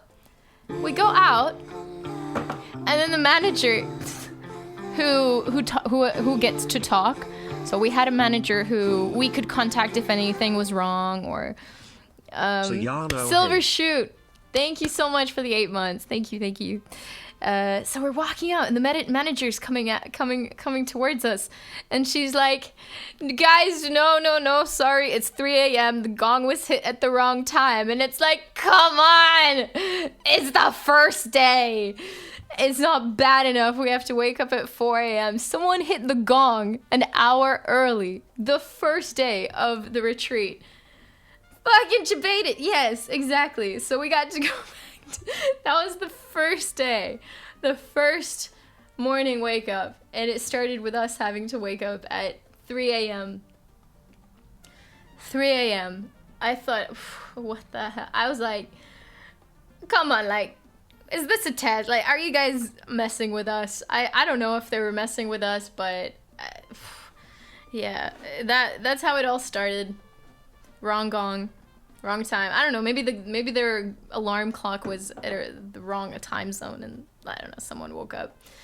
The trial began exactly. So that was how it started, and then like one day we were meditating. Last meditation session of the day was always at 8:30 to 9, because there was a discourse video, and then whenever that ended, we would meditate for the rest of the hour. So it was like usually 30-40 minutes. And you know, it's like 8:30, we're meditating, and then there was an event building kind of close. It was kind of like across the lake, because there was a lake near where we were, and you could hear any music that was going on there. So, you know, like some nights it was like mainstream night, and then we'd be like sitting there like, you could stand under my umbrella, da, da, da, da, da, umbrella, Ella, Ella, eh, eh, eh. And in my brain I'm singing along and, like, you know, bobbing the head while trying to stay focused, like, nope. You gotta let the music take you with it. This is meditation time.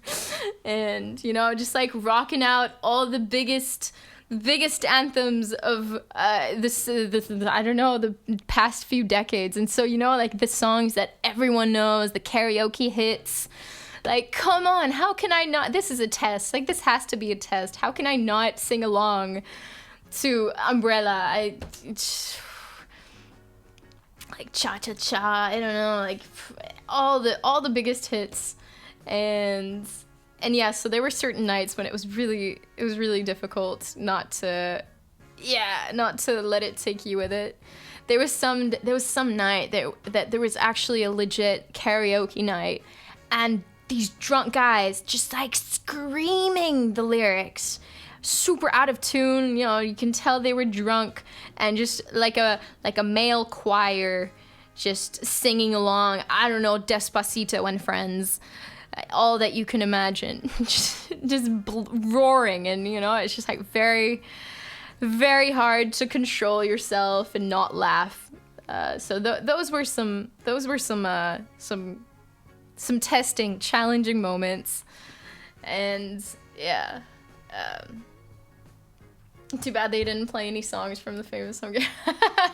No, I don't think that city knows me.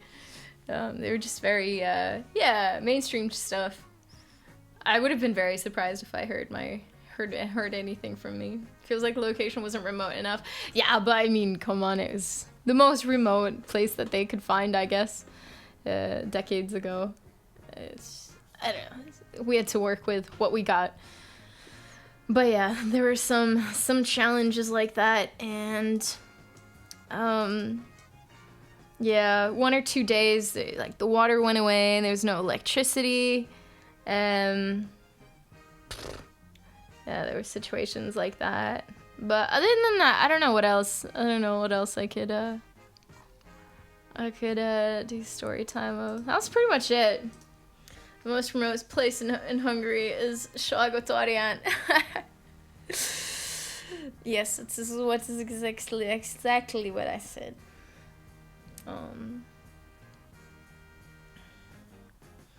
Yeah. I don't know why they chose that place. That's a good thing, a nice program, a nice little thing to research. No idea. Some say the pub and karaoke was set up by a past participant who never got over a 3 a.m. debated gong. And I was like, I will get you back for this for the rest of my life. Okay, serious question. Do you ever hear a sound when meditating? I might have asked this before. Maybe it was you. A sound? No, no. No, not that I can recall. I mean, external sounds, yes, of course. But I don't know if you're more thinking about some other inner phenomenon, because people talk about seeing certain lights, hearing sounds, and like, you know, having different supernatural experiences. I wish I had any of those, but no, I didn't see God. I didn't hallucinate or hear cool sounds. No low frequency hums. No. But yeah, I mean, it's more, for me, it was more to do with just experiencing sensations that I've never felt before. I think that for me felt almost supernatural, you know what I mean? Experiencing things in your body that you haven't experienced before.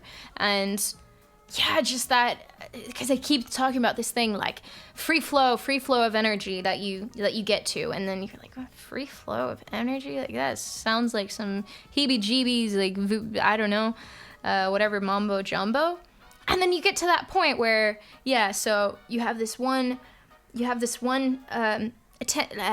very one little feeling that you focus on, and then you broaden that and you start bringing that down your body, up your body, and it's continuous. Like, it's this ball of energy or flow of energy that you start being able to follow and scan your body.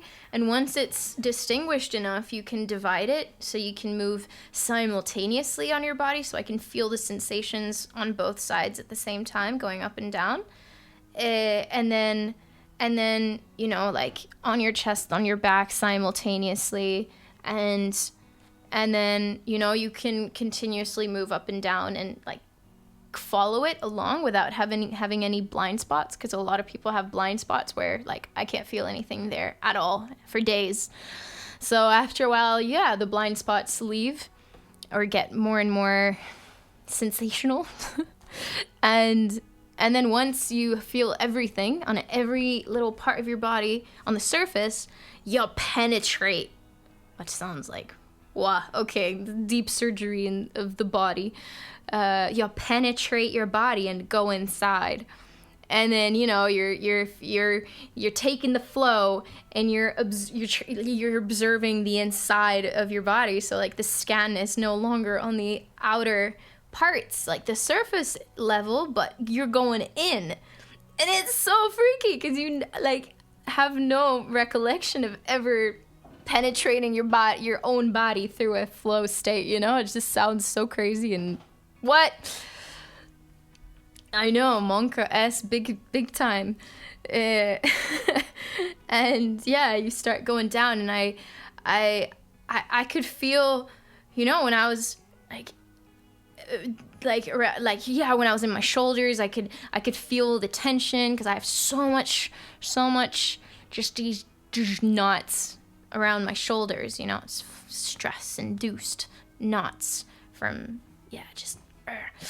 so you can really feel like the flow having difficulty going through those areas. And you know, I would reach my stomach and like feel feel if I ate, you know, like, you could kind of feel like sometimes when my attention would get to that part, I would hear a little like gurgle, you know, like a stomach gurgle, like, all right, okay, digestion going on. Like you feel like it's your body reacting to your focus being there, and it like produces a little gurgle, things like that. So it's very crazy. And then that sensation, I can tell where the flow is. Like, all right, I could feel the dimensions of, you know, my body inside. I can feel, okay, my attention is in the middle. There's like this much room in my body, that much room to the sides and the back. Like I can actually kind of like the machine, that hand where, you know, you can control the hand and grab a toy at arcades. It's kind of like that, where you have this remote control, this arm, and you're just going like left and right, back and forth, and that's kind of how my attention worked. I could really feel where that flowy sensation was. So it's mad. And then by the end of it, you can get a full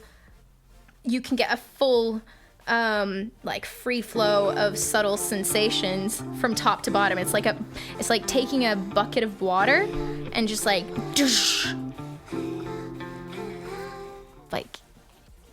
blasting it on yourself from top to bottom. And that's like the ultimate feeling, when you have this sensation like going all the way from top to bottom and you feel everything. Yeah. So yeah. Quite crazy. Thank you so much, anonymous gifter. Aw, thank you, whoever you are. Very mysterious. But thank you for gifting a sub to our lovely monkey. Thank you. Lucky. It's very interesting though. Yeah, and then you know, you have this ultimate feeling of like you want to be able to reach the point where you can have the free flow of subtle vibrations, but then also it teaches you not to cling to that feeling, because it's a really nice feeling, right? You just feel like, wow, you know, it's orgasmic. And then it teaches you, but don't cling to that feeling, no cravings, because when you crave, you know, you will cling to it, you will get too attached, and when you don't have it, you will be frustrated, and you will be misery. you will have misery, and you know, it's also like, oh shit, okay, so now I have to experience this sensation and just accept it, but also understand that it will pass, and then I will have to accept whatever feeling comes after that, which might not be so great. So so many lessons. It's exhausting. So that's why I'm saying it was great. It was a great and amazing and life-changing experience, but also just overwhelming and exhausting. All that concentration and all that just like willpower training and determination and like doing things that I don't always feel like doing. You know, like when there are days and hours where I just don't feel like meditating. Like, it's been 5 hours. I just don't feel like meditating for another 6. Like, leave me alone. I want to go home. I'm in a bad mood. I'm feeling aggravated and like pushing through even when it's like that. It's tough. Yeah. There's an audible hum I used to experience when I was meditating years ago. Oh, really? That I used as a focal point that I can still experience today if I let myself focus and listen to it. Oh my God, that's so interesting. I didn't have that at all, but yeah, I guess that's also what I have what I've heard can happen. Other people, yeah, do talk about that experience, but also for everyone, it's such a different experience. You know, it's like everyone has their unique, way of relating to themselves and to their external environment and everything. It's all so unique and subjective. And then, you know, when you get too into it, like, where's my hum? Where's my low frequency hum? You know, I start meditating and then I get aggravated because I'm comparing I think that's also why they don't allow us to talk because when you share experiences like I'm seeing lights and I'm experiencing these low hums, what are you experiencing? And then I might be like, well, none of that, but now I want to experience them, damn it. And then you start becoming frustrated and impatient with yourself, like, come on. I want to get to this point, but I'm not there yet. Oh, yeah. So it's very important to kind of take things at your own pace and accept that you have your own experience, and it will be like nobody else's. Evo, what's going on? Hey, good to see ya. Are your mind so clear you're feeling in your limbs? Oof, the limbs. The vibrations, the pins and needles. Oh God.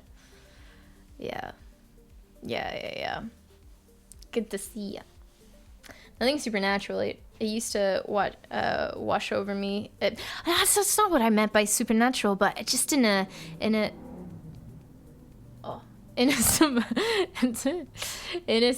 symbolic sense, like it could considered to be supernatural, but it's not. It's just, for someone that doesn't experience that on a daily basis, it's like, whoa, trippy shit. But yeah, I understand what you're saying. It took me a long time, though. Even something as like, even if someone were to tell me I can feel subtle vibrations at any point, at any given time in my body, and I'm having like a flush of flows, I'd be like, whoop, what are you on? Like, it sounds crazy, but it's literally just learning to focus on your body, and the sensations and vibrations are there literally all the time. You're just not focusing. So it does kind of feel supernatural until you understand how it works. I'll trade you for the full body tingles. What will you trade me? Oh, okay. Now we're bartering. It's not just me. The full body tingles are pretty nice. But no craving, no dependence. Anicca. That's my new word. New motto. New life motto. What comes must pass. Don't cling to anything. As good as it is. I like your cat shirt. Oh, thank you. Isn't it cute? I love it. I got it like a month or two ago. It's a good kitty cat with all those different positions. It's kind of like the cat from the camp. I'll show you our mascot. Oh, this was our mascot at the retreat where I was. So cute. That cat was in all these positions, I tell you. We were living the life of that cat, just observing, chilling, meditating in all sorts of different positions, eating food. I was a cat for 10 days. Like the way that cat would just stare into nothing for an hour, 2 hours, 3 hours, Just like barely opening its eyes. Like, I was like, yo, I feel you. Mood. 10 days of mood. I'm learning to be you. I'm manifesting my inner cat 10 days long. Like, living the life. And then she would like get up, move 2 feet, and then get in another position. Whoa, yeah. Are you ready to sell all your possessions and live a simpler lifestyle? I joked about it. Before going to the retreat, I joked about it. I was like, be prepared. I might come back and like head straight to the Himalayas to continue my noble silence for 2 more years. Who knows? You never know. I mean, it happens. I could have, but I mean, I'm speaking now, so I'm pretty much back to my regular old life. Maybe meditating a little bit more. Maybe trying to deal with my waves of emotions a little bit better, but probably not going to go and become a nun just yet. Check in with me tomorrow, see how I am, but Never say never, huh? Did you feel any extra connection to the cat after playing as one? You know, I got so close to that cat. That cat, let me tell you. So I'm pretty sure, like, I don't want to boast or anything, but I'm pretty sure our room, our area was the cat's favorite. I'm just saying, the numbers add up every day. You know, there was a row of rooms and patios for the cat to chill on, and the cat just happened to be chilling on our patio the most. So I don't know. I don't want to say, but I'm pretty sure the cat liked us, and we gave her a lot of pets, a lot of love, and she gave us a lot of love too. And then come day 10.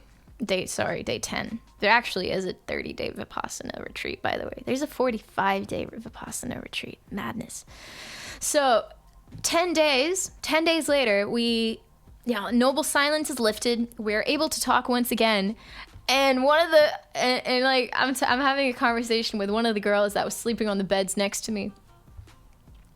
And she's telling me, I have been dying to tell you, Mimi. I have been dying to tell you. But do you know that cat has been sleeping on your bed? Like, on the foot of my bed. The cat kept coming into the room. Because, we agreed to keep the door open at night. To have air ventilation and everything, and it was nice to get the fresh, cool air in the room. And I was, sleeping through the night, no recollection of a cat being on my bed, but apparently the cat came in and was sleeping on my bed, on the foot of my bed, like by my legs. And, I'm like, how did I not know that I had a cuddle buddy all this time? That's why we were so close. I could feel the connection. And, I had a cuddle bud. And it's just so sweet to know, to not have known, but in hindsight to know that, I had a little visitor. And yeah, so I would say we had a pretty good connection. And another thing is,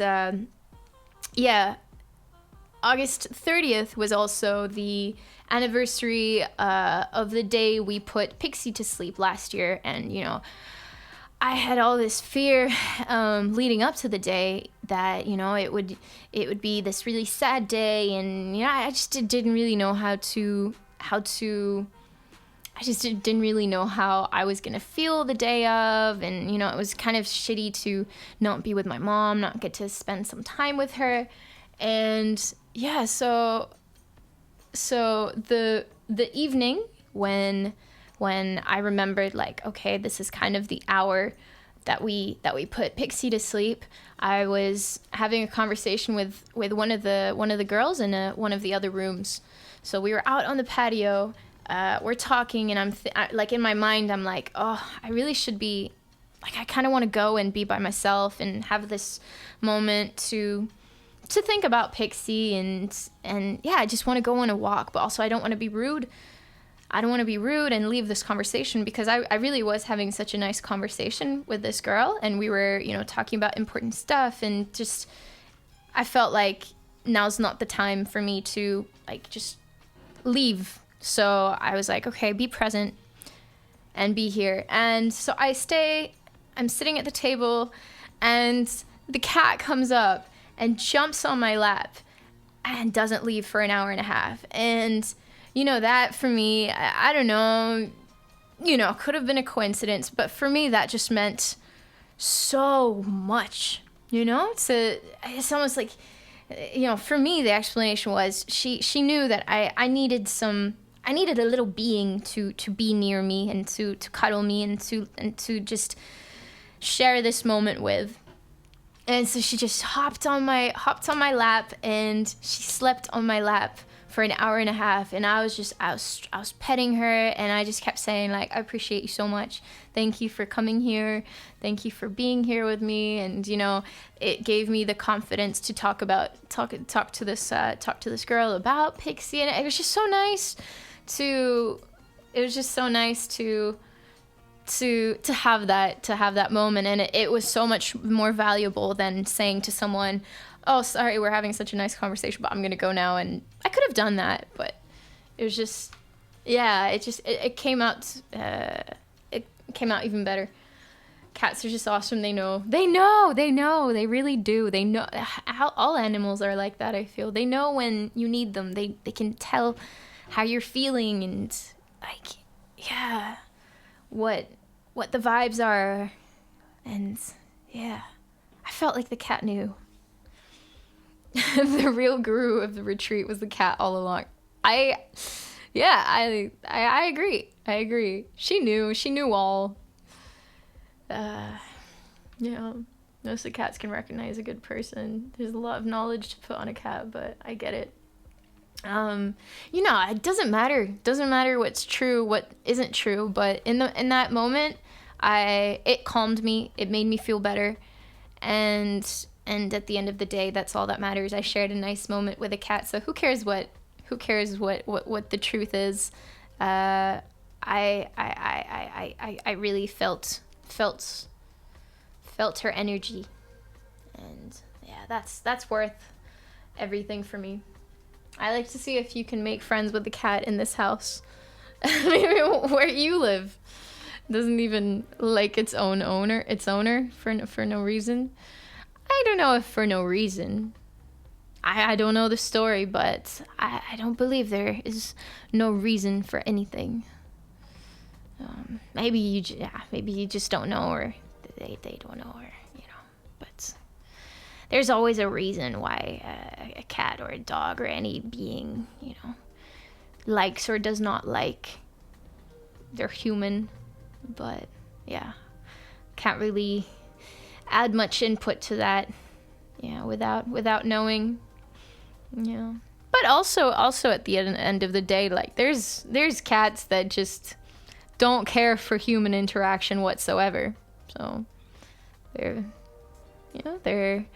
prone to have their own their own character, and not all cats love cuddles. You know, some are very much to themselves. They keep to themselves. So that's also true. I'm no cat guru, no cat whisperer. I've never had my own cat, so I don't know. Can't know. I've never seen it be mistreated. That's good. I understand. Maybe it's just antisocial cat. I've had 9 total. Wow. There was one lady at the camp who had like 6 or 7. Yeah. Wow. Must be quite difficult, you know, always finding someone to babysit your cats when you go away or something happens. Like, that's so much responsibility, you know? Feels like so much responsibility. Yeah, crazy. Yeah. It's like, yo, so-and-so, can you take care of my cat for a week? Oh, can you also take care of my other 6 cats while you're at it? It's definitely antisocial. Yeah. Well, you gotta respect its privacy. I mean, us humans, like, look at how different we are. You know? Don't like to be stepped on our tails either. Especially when we need our privacy. Not need to be whispered, just your soul need to be calm. Yeah. True. My cat Boots, years ago, would go off for no reason sometimes and just pounce and really attack out of nowhere. I think it was bipolar. Oh. Yeah. Again, just you have to learn the character of a cat or of a dog, you know? And then you learn what they like, what they don't like. You know, some with some cats you can do the whole like finger play, blah blah blah blah blah, and then they like go crazy and like to play. Others will just be like triggered by it and just triggered in a bad way. So, you know, gotta be very observant, and it can't be too difficult to find out what they like, what they don't like, and if you know their kind of like the psychology or just whatever of how their body works, you know, either they're really tapping their tails, being frustrated, or like the ear movements, or like, I don't know, there's all sorts of other ways to tell when a cat is just not having it. So it's also not a bad thing to take into consideration. Yeah, I'd be curious to have a cat one day. I don't know if I ever will.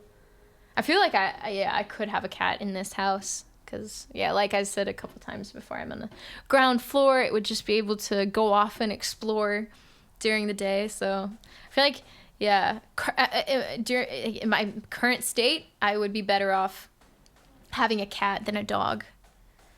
Just because the environment is, yeah, so much nature. Good for a cat to be like semi-wild, climb back through the window to get food, and yeah, for like night cuddles or things like that. I'm sure a song about your adventure will come to you. I'm curious. We'll see. Only time will tell. Only time will tell.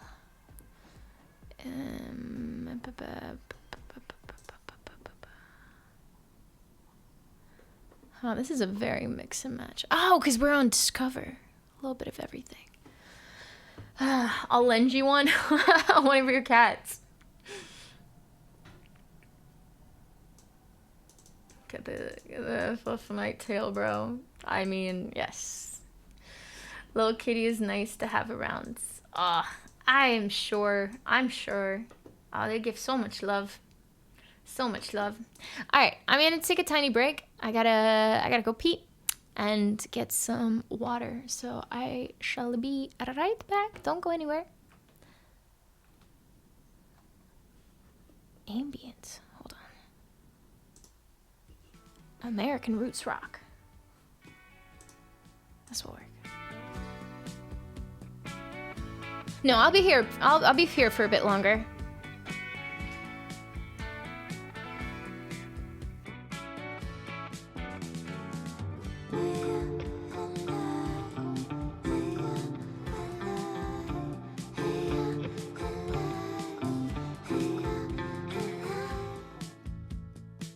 Gilrad Peak.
Okie dokie.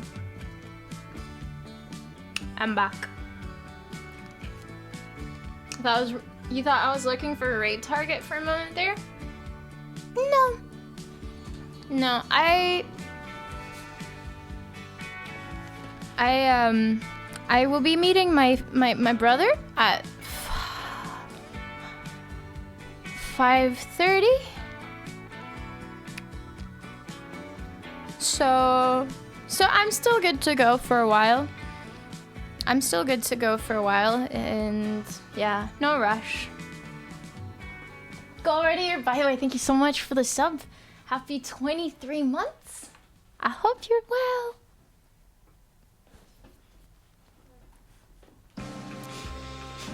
Fish Molly. The ugliest emote on Twitch. It's the ugliest emote prize. Guinness World of Records should have Fish Molly in it. I'm sorry, but when I started, I don't know how long this little guy has been around for, but I could not tell for the longest time. I didn't even think of hovering my mouse. Get that thing off my screen. Please stop. I never bothered to hover my mouse over it, but I remember just contemplating for the longest time, trying to figure out what the hell that is. You know, because at first, you know what I thought? That it's this mask of a guy, like just this weird man, like it kind of resembled a fish, but it was kind of like an alien man going like this, you know.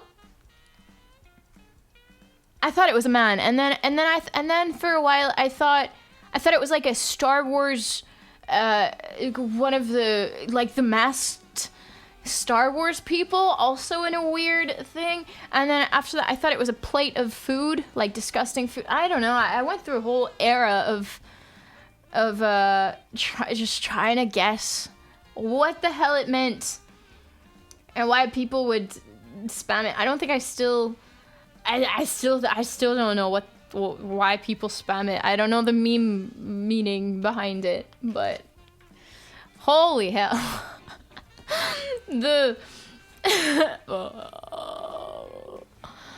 Horrible. It shouldn't exist. It should be taken off the face of the planet. It should be illegal. Make it illegal. Petition to make fish moly illegal. I'm first to sign that petition. It's horrible. Whoa. I almost swallowed my sweet. It was that bad. Whoa. It went like halfway down my throat and then back up. Ugh. Scary. I got dramatic. I need chat. Oh man. Archnight. Hey! How you doing, Archnight?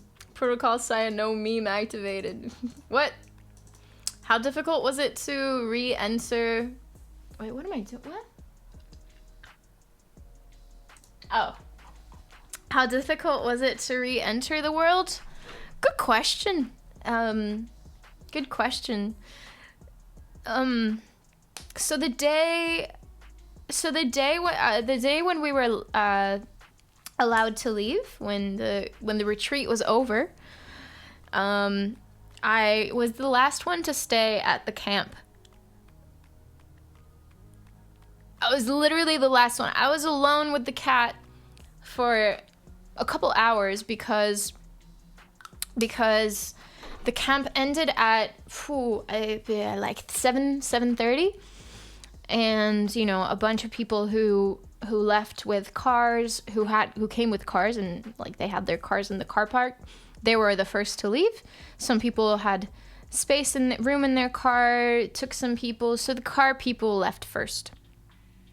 And then a bunch of us could volunteer to help do the dishes, clean up the kitchens, like, you know, just like clean up the camp. So I knew that I wasn't being picked up until later because Gabor offered to pick me up, but, you know, he was coming with a friend of his because his car has been killed. Like, yeah, car dead. So he has no car. It died. And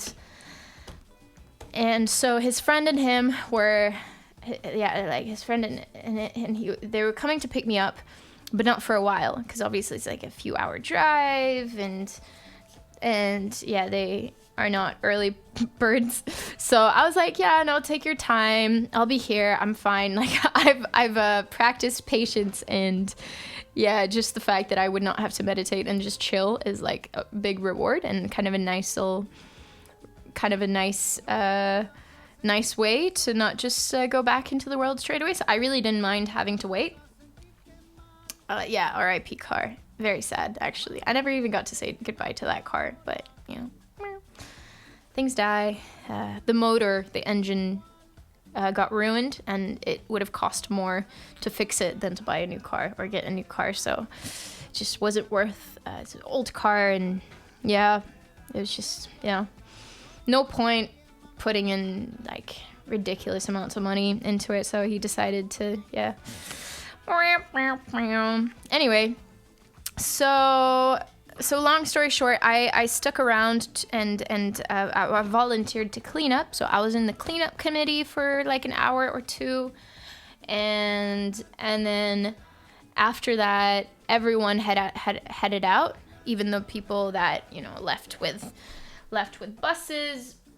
And so I was left at the camp. Even the organizers had left. I was left with the cat, so I had the cat all to myself. I was walking around the campsite, just having a nice time, and then they showed up, and yeah, my first readaptation experience was just being crazy motion sick in the car. You know, because I guess being still for so many days, you know, my body got used to just no motion whatsoever. And yeah, the friend of ours just that came with the car, like, it's a very good car, very fast car, and, you know, we were going down the highway, and he was like blasting.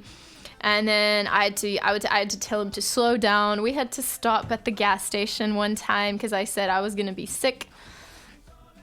So I was very motion sick. That was my first kind of realization that I need to take things slow. Like, I got into the car, the music was radio was playing, they were talking, and it was just so much. So I had to say, oh, no, please, no music. I can only focus on one thing at a time. So if we're talking, I can't have music, because it was just like so much information for my brain.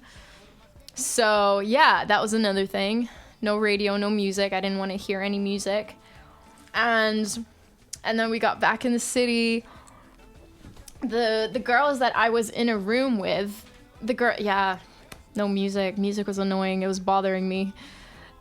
Stimulus. So yeah. Because obviously everywhere I went, you know, people were talking, and you got all this street noise. So that was so much to take in. That music was just way too overwhelming all at once. So yeah, we got into the city, you know, street noises were super loud. Like your body sensation, all your senses are heightened. You know, like lights are brighter, sounds, obviously, everything just seemed super loud. And I met up with some of the girls that I was in the room with, and we went to go grab food. And basically, yeah, after that we wanted to make sure that the two girls that were not from Hungarian, so they had to go, one had to go to a bus station, other one had to go to the airport. So yeah, we were kind of the Hungarians of the group. There was like 5 of us. We were kind of babysitting them, making sure like, okay, we all went and like took one to the bus station, took the other one to the airport bus shuttle location. And so we were just in this crazy switch from having no impulse to just going from A to B all around the city. So it was like a lot at the same time. And like we were on the tram, and this creepy guy like grabs my ass, and I'm like, what the fuck? And you know, instantly I'm like, okay, don't react, like, it's not worth it. You know, I almost got into a fight. I'm like, this is so typical. You know, like first day I come back and it's almost like life just, you know, like tests you and your reaction. And it was one of those situations where, you know, I was like, I don't want to get into this fight because I feel like I'm not going to come out of it good. So there was that. And then another part, like half an hour later, we're at another part of the city. And then this other crazy dude just like spits on us all. And by this point, we're like, come on. What is going on? What is going on? It's disgusting. And yeah, that was our first day back. And you know, we were there kind of telling the girls like, this is not what Hungarians are like this is not what the city is like please don't have a bad experience or like a bad idea of the city. So it was just you know what to do. Like, it never happens, ever, and then 2 occasions in one day. That wasn't your experience. You know, I was just, like, trying to explain. Like, let me back up my city. Like, this is not what people are like, you know? Sometimes shit just adds up. Yeah, you know, like, shit never happens like this to me.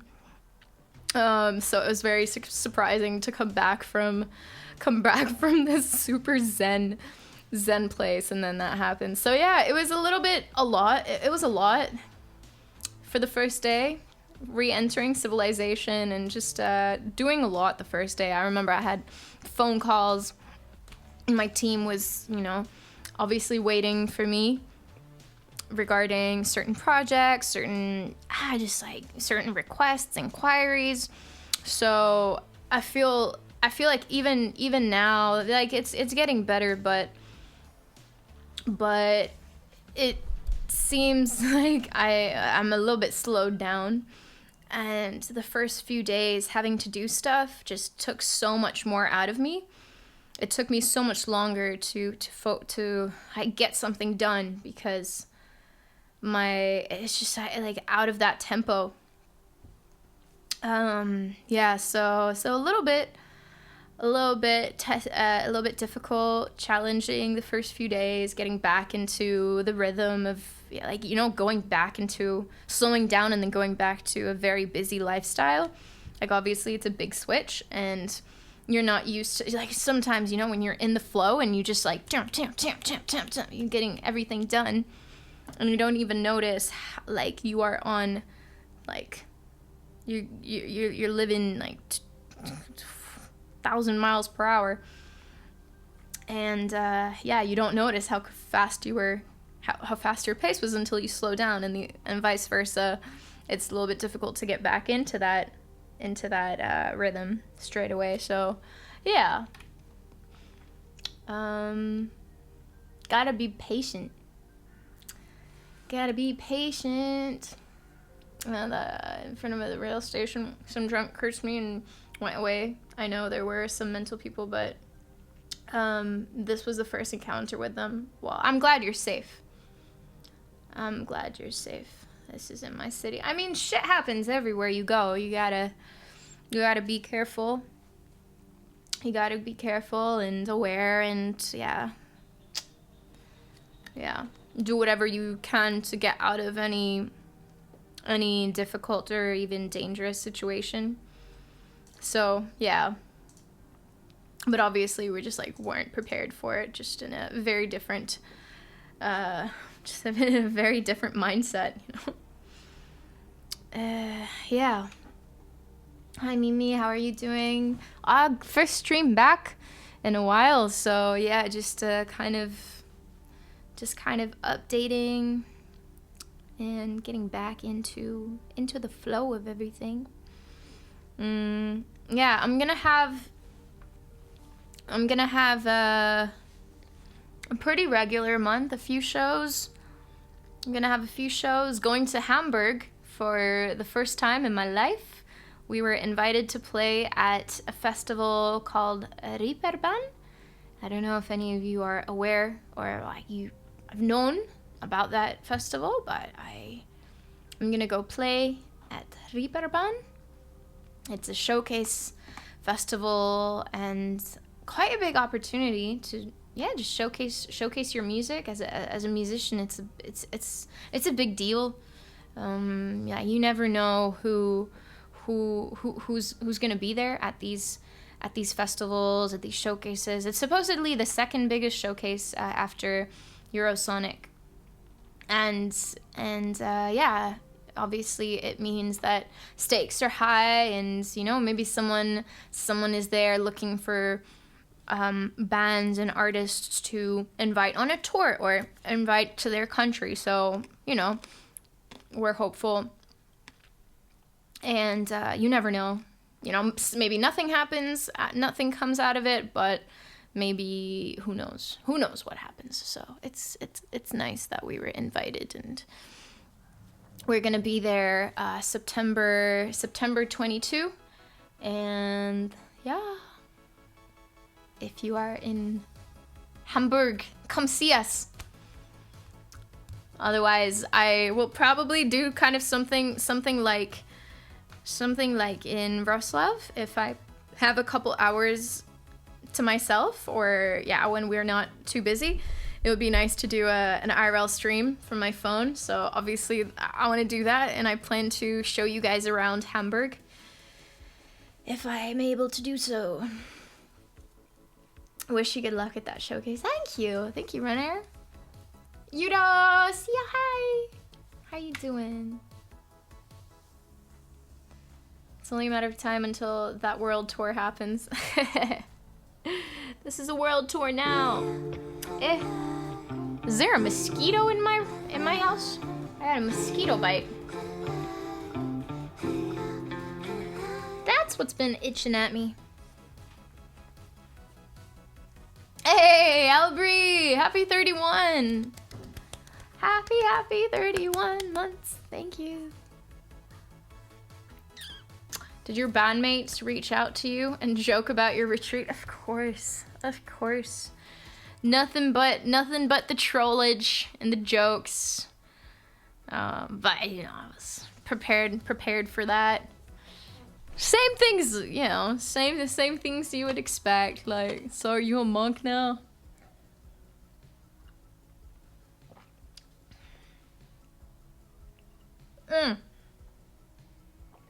I forgot how to drink properly. Can't wait to see you on stage Sunday. Brass, yeah, I met up with Veld the other day while he was still in Budapest, and he reminded me that you're coming. I completely forgot. Again, was just very out of it. But yeah, he reminded me. You have to DM me. Let me know when you're gonna be around, so that I know. Have you ever been to Hamburg? No, first time.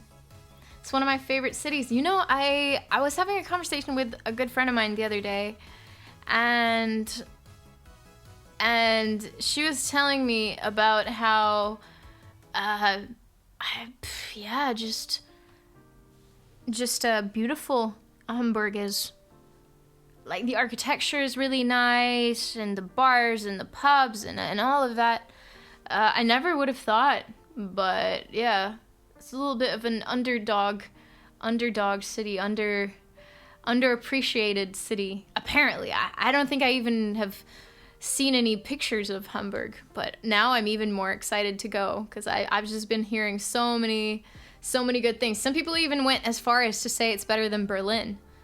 I don't know, like in what ways? I guess, yeah, like it's always subjective. It's always dependent on so many different things and what you like to do, what your personal or touristy preferences are. But I'm very excited to go, and I hope we will have some time to explore, have some time to just get around, sort of like we did in Wrocław.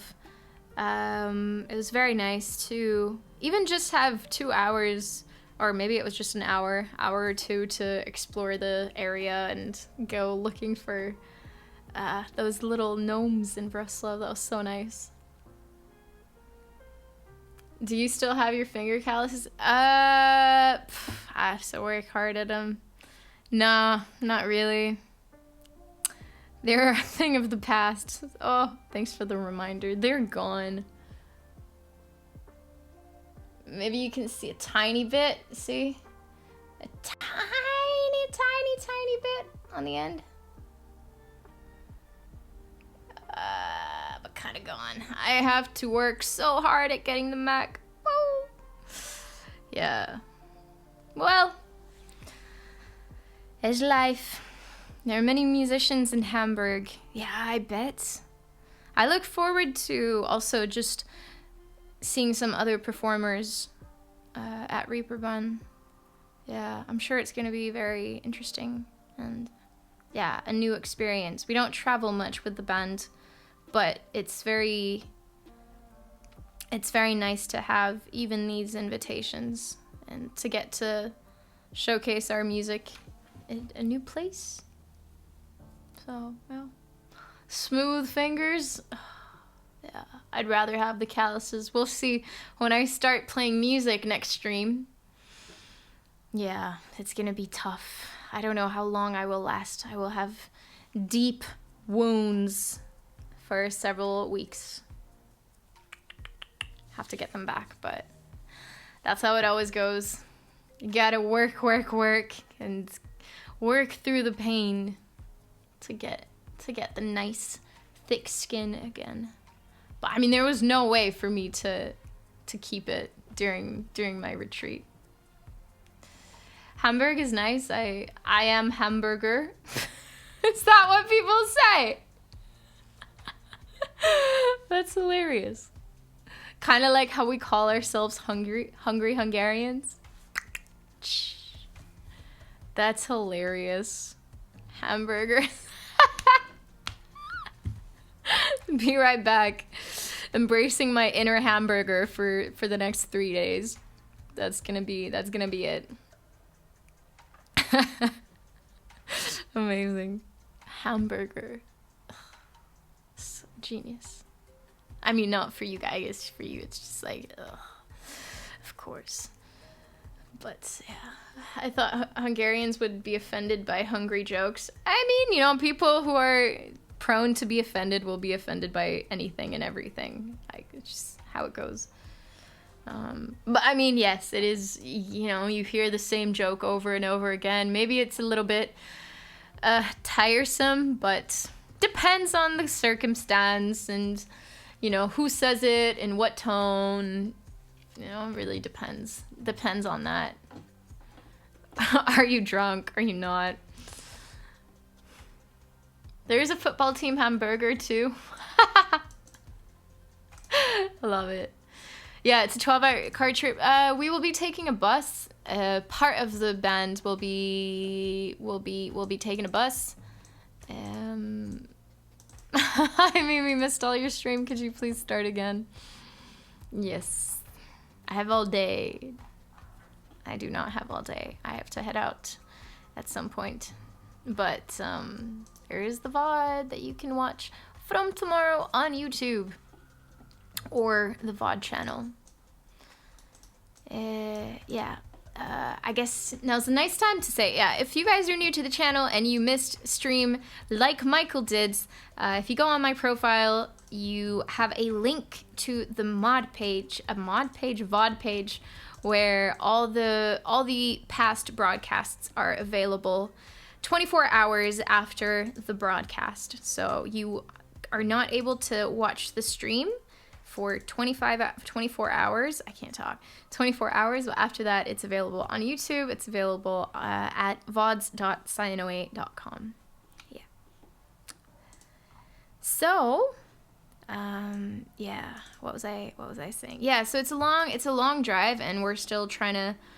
We're still trying to figure out the logistics of how we're gonna get to Hamburg, but yeah. The solution might be for part of the crew to go by bus, like our van, our bus van, band van, and then since we're sharing the van with another band, so there's 2 Hungarian bands invited to go play at Reeperbahn, and the rest of us will take the train to go to Hamburg. So I will probably be taking the train. Don't know yet. It's not fixed, but yeah, probably will be taking the train because the flights don't add up time-wise. It's kind of weird, so it doesn't work very well. So we might be better off taking the train, but we will see. We'll chat in live conditions as on Twitch. Yes. The vods.cyanoate.com is better in the sense that you get to see chat on the side of the screen very, very nicely.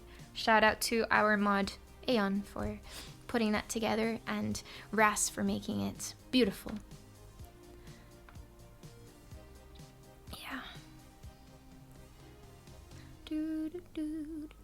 Mav and Deutschbahn is a beautiful combination.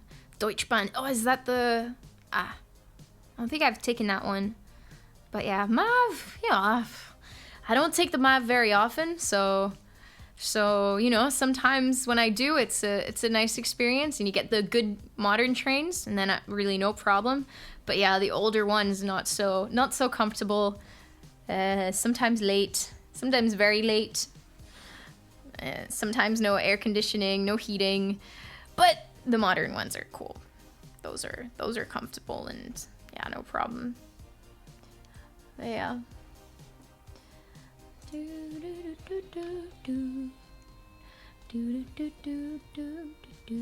Live Mimi is better than singing Mimi. Live Mimi? I don't know. That's for you to decide. I like to stay live though. I would like to stay live for as long as I can. You're lucky that you don't have to use Mav on the regular. Oh, I do remember during high school, part of our class every day would take the train, would take the Mav, because they lived in neighboring cities around Budapest. Every day, every morning, every afternoon, they would take the train, and it was always late. It was always late. Wow. You would have class started, and like 20 minutes later, you have all the train crew entering the classroom. Like, the Mav has arrived. You have that crew always late. Yeah. And just spending half their days traveling. Can't wait for a world tour to finally get a chance to catch a live Mimi. Remind me again where you live. What city I need to add onto the tour list? Completely undependable. Yeah. Or so I've been told. Yeah.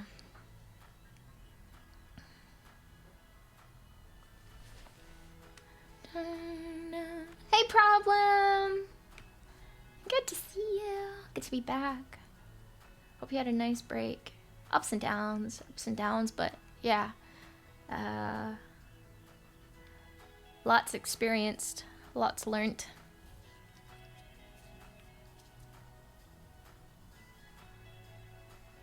Lots happened. I'm in Prague, so not too far away. It's interesting. I'm surprised we haven't been to Prague yet. I think it's waiting to happen because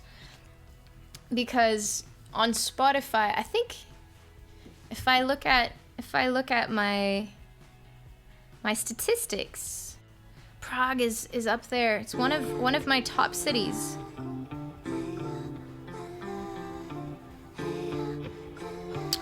Prague is number 3. I have... Mims, I thought you died. Frown. I was upset for like 8 minutes, but now I'll be happy for at least 10. Nacho! What is that? 20 months. It's confusing because I have the Twitch chat open and I have OBS open. I see double. I don't know why. Yeah. Hey, welcome home. Oh, it feels like it's been forever.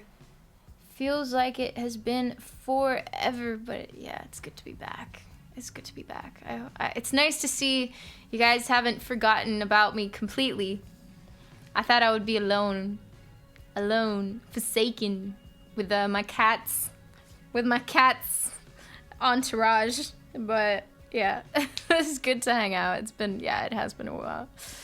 I don't know what the fuck you were doing, but I went on a meditation retreat and licked palm trees for 6 months. I did do some tree hugging. I won't lie. I had my favorite trees. I had the trees that, I had a little beef with. I'd walk past and be like, not today, tree. Not today, tree. You and I, not today. Yeah. You get a sense. You get a different attachment to different trees. Yeah,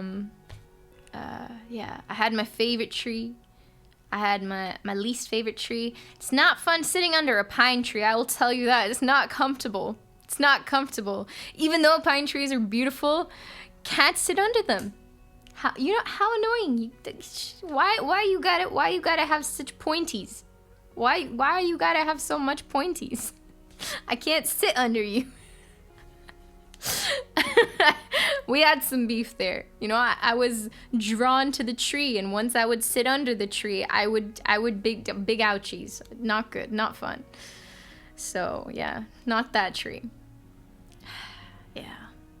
Pine trees be like, you not sitting under me. I will do something about that. I will make sure everyone stays far away from the vicinity of my personal bubble. That is for sure. A rose bush tree. Yeah, there was definitely some trees. Did someone say? Oh yeah, I was just about to show you guys. Look at this. My top city right now, top 3 city is Prague. See? My top 2 is Warsaw, and we should play in Warsaw. Y'all be listening to my music. I feel like I need to be in Warsaw. I need to go to Prague.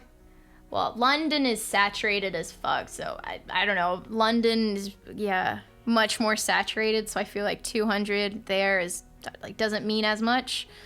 Vienna, could also work, but yeah. Yo, that's epic. Zoc! Good to see you. Oh my god, how have you been? Is that Apple Music? No, it is Spotify. Pine tree code, pineapple. Do they overlap some? Yeah, there's something. You're saying something. I could Google this. Oh, you're just thinking. Pine cone. Yeah.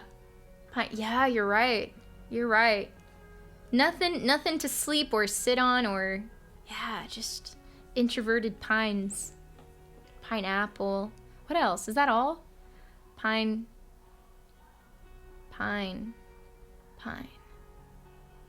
branch.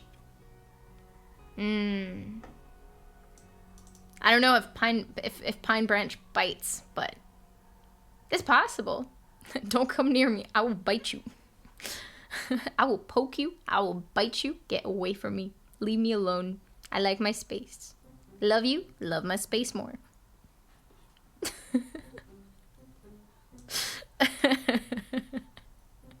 Pineapple pizza. Doing great. TwitchCon EU seems so long ago already. I know, but it will come again. I think I was playing. I was in a play when I was 7, dressed as a tree for school. 0 hugs. No. Did you have the sign on you though? Did you have the free hugs shirt on? Or at least like a sign of some sort? You gotta have it on. Because maybe everyone thought you were a pine tree. Ever think of that?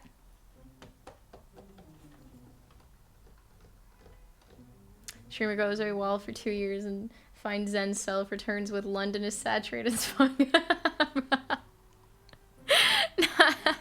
I mean, come on.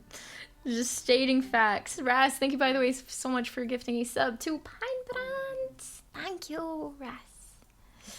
Did you have a coin to flip under the tree? I did not have a coin to flip. No. Love that cat top. Thank you. Thank you. It's one of my favorite shirts right now. And yeah, we had, it reminded me, it's not totally on purpose, but this was my cat. I have a cat now. I think I can safely say I have a cat now. This was my cat for 10 days at the retreat. There is even a video. Can you tell this is a video? Like, this is a video right now. Yeah. Oh, sorry, it's not playing. There's a little exclamation mark on the side. Sorry, that's not I mean, it's meant to be a video, but I was like, wait, wow, steady hands. Okay, it's not playing. Unable to load video. An error occurred while loading a higher quality version of this video. Wait, no, my video. Ultra chill. I was more surprised at how steady my hand was. There we go. That's the video. Still though.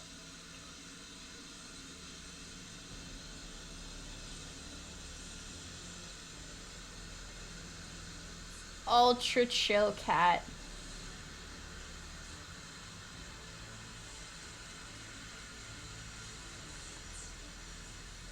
Ultra chill cat.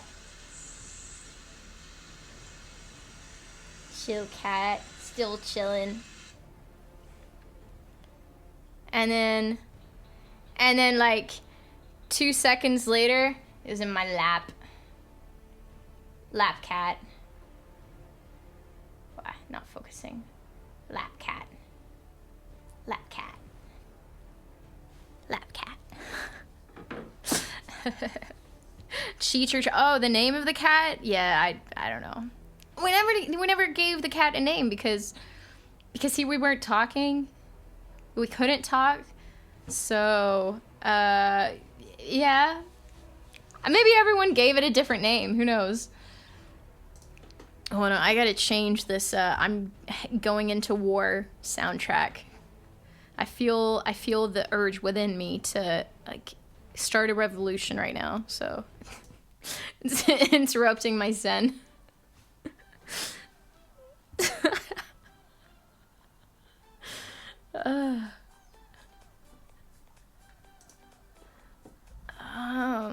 Okay, what to listen to? Not starting a revolution just yet. Her name is Ultra Chilled Cat. Lepka. Could be. Could be. Hold on. Small emotions. Okay, let's check out small emotions. Got any small emotions in chat? Show me your small emotions. Let's get epic. Also works. Oh, that's so cute! Yazzie blush. That's cute.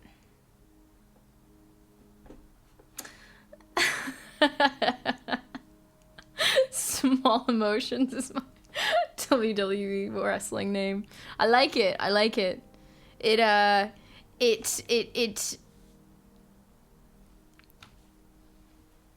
it calls for many questions. You know, it's mysterious, and it makes me respect you, but also want nothing to do with you. But also, like, hey, how are you? You want to talk? You want coffee? But then you remember you're here to fight. So then it's like, oh yeah, snap out of it. Snap out of it. We're meant to be like black-eyeing one another.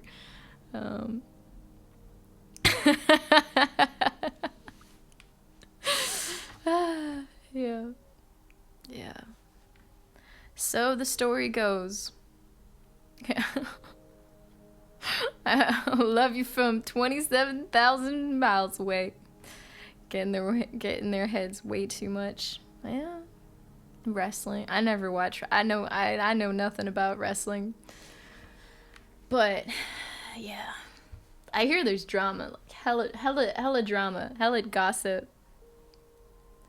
I'm small emotion in here to give you big bruises. Yeah.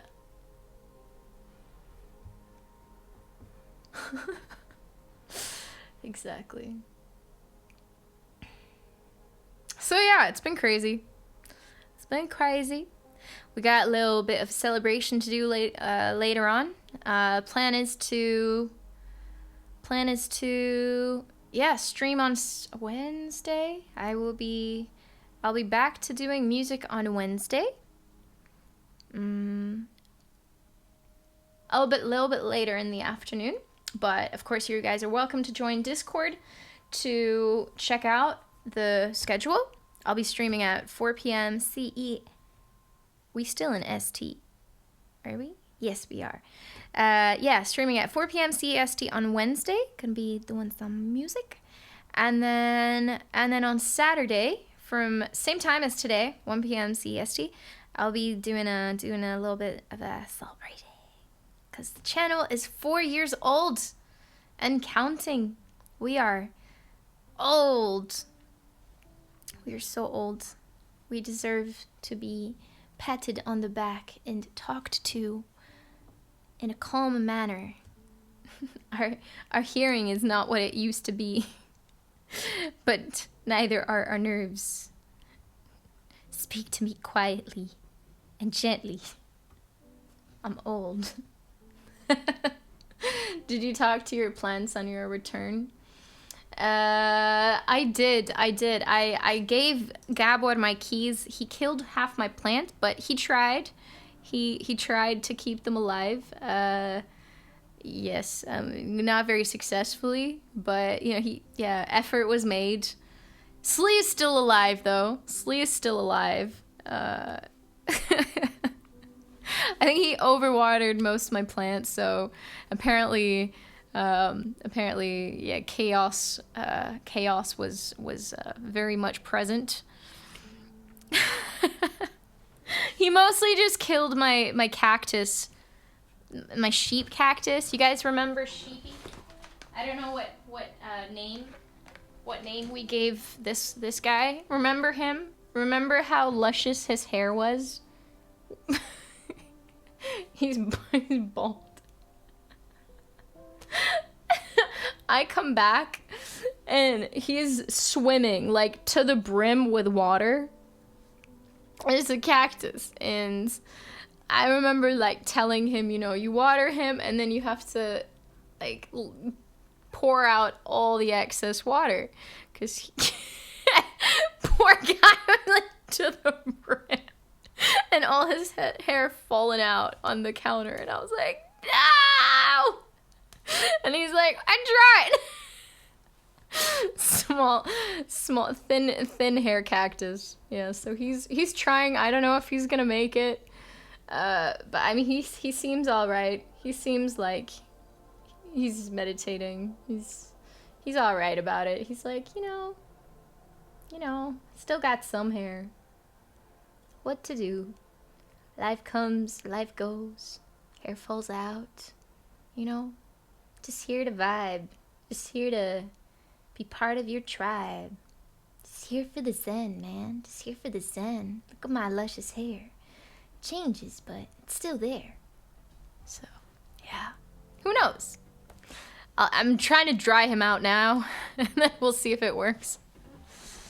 Yeah. And then there's this guy. Sheep is fighting hard for his last two stems.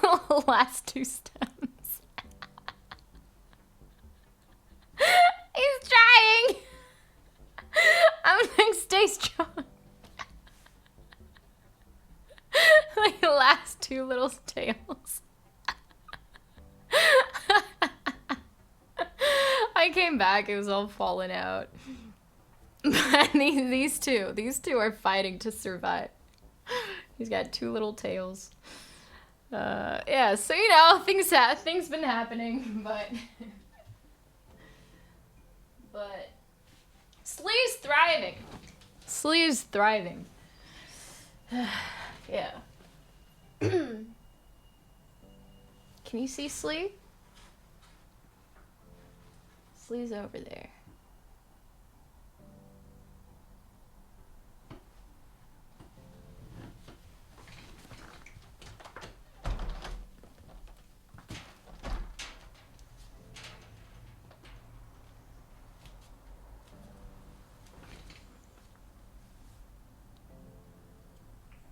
I told ya.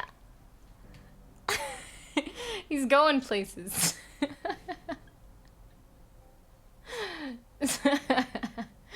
No, it's not coriander.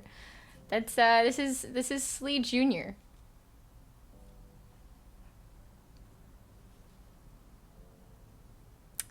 Yeah. Slee Jr., my parsley. He probably needs a little bit of a renovation. Probably needs to go to the parlor, get his hair done. But other than that, he's good. He's good. He's chilling. Looking kind of senior.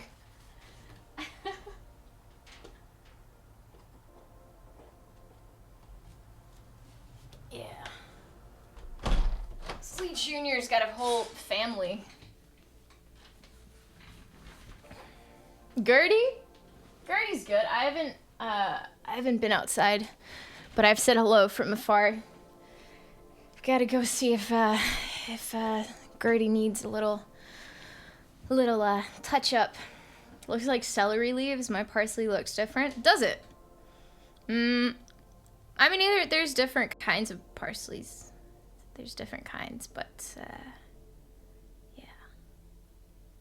He's growing. He's a big boy. Ain't nobody been hugging trees in this house, I can assure you.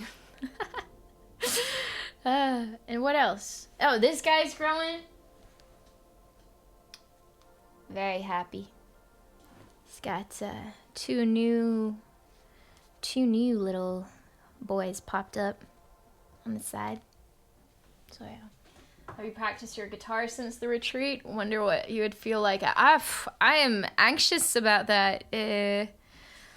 No, I haven't touched my guitar since coming home. It's been too much. He's up there on the wall, Freddie. And yeah, I've been really busy during the day, kind of catch up with stuff, and barely been home because I was at my mom's. You know, because Frida had her surgery. She got neutered, so I was there for a while.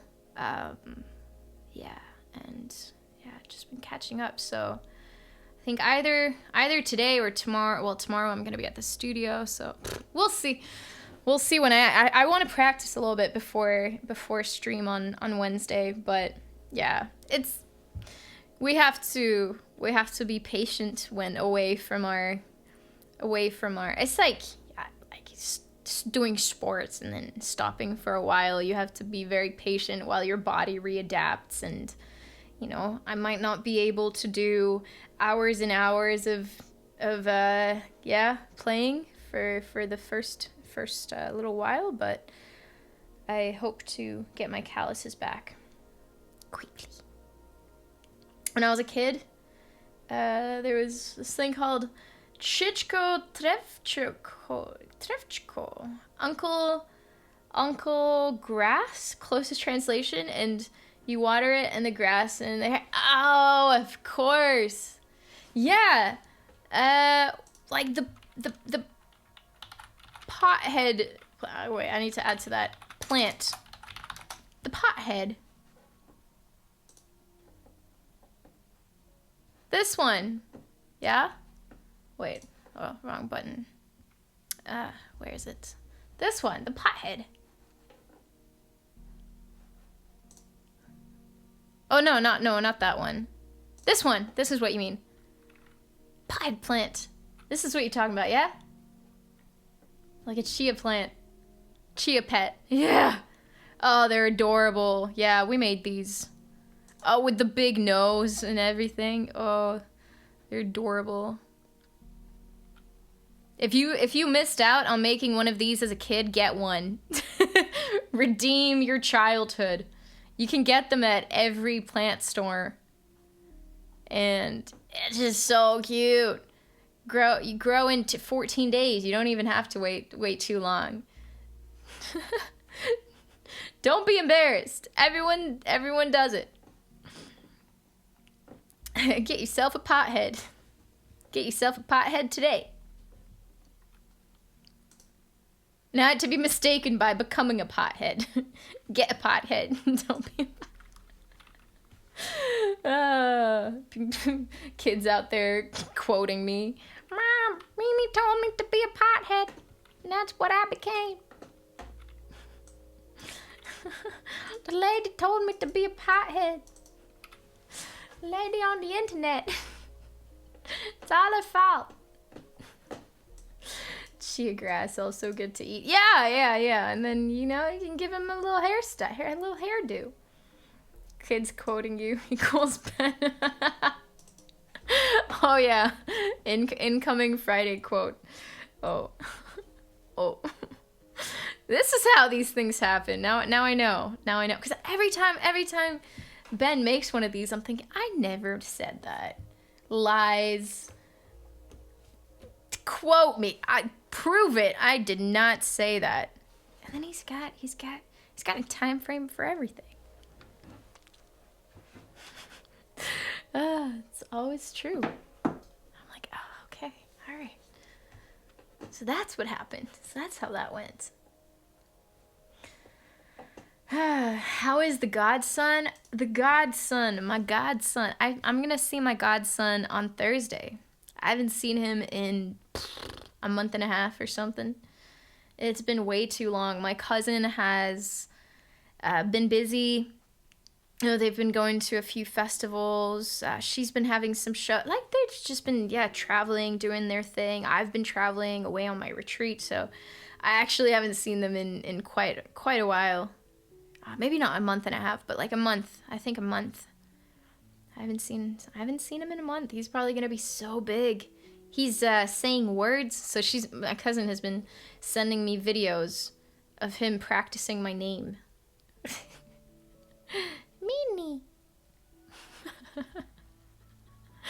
Yeah. I'm not here. Why am I laughing? Hey, I see you, Cake. So why is there no VODs? No proof. There always is proof. Every time you say something, you risk it becoming a quote. And before that's a quote. Gotta be careful. But yeah, so I think next time I see my little godson, he's gonna be saying stuff, and I'm not used to him saying stuff. It's gonna be quite a shocker, when you get so used to a kid being so quiet, like before the first words, you wonder, oh, what's he gonna sound like? Oh, I can't wait for him to start talking, and then like that first little words come out, and then after that he can't stop, he can't stop talking. Yeah. So yeah, things happen pretty quickly, or like things happen pretty slowly until you realize how quickly they start happening after that. So yeah, I don't know how I'm gonna feel about hearing him say words. It's gonna be so weird.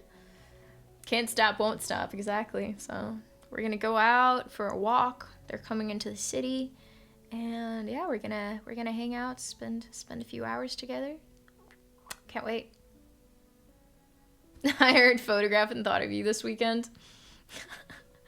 I haven't talked to my friend who got married since the wedding. Well, after that, but yeah, this is so sweet. She sent me a video of her walking down the aisle, and I'm singing in the background. It's so surreal, but yeah, it actually happened. It actually happened, and you know what? It wasn't Nickelback. Part of me was hoping. Maybe, just maybe. Disappointed. Yeah.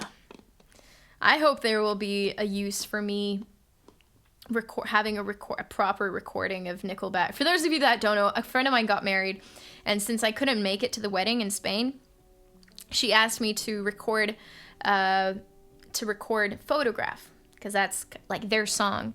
And idiot me recorded the wrong song. She was thinking about Ed Sheeran's Photograph, and I did this whole proper recording, like with harmonies, back vocals. Like I proper did Nickelback's Photograph. Like, look at this photograph. Every time I do it makes me laugh. Like not like the last song you would think of when you think of like romantic, like I even remember thinking like, this is a weird song to walk down the aisle, but like whatever floats your boat, man. Like I'll do it. And I sent her the song a day before the wedding, and she's like laughing so hard, and she's like, I don't know how to say this, but it's the wrong song. And she's like, it's fine, I'll just use something else. And I'm like, God damn it.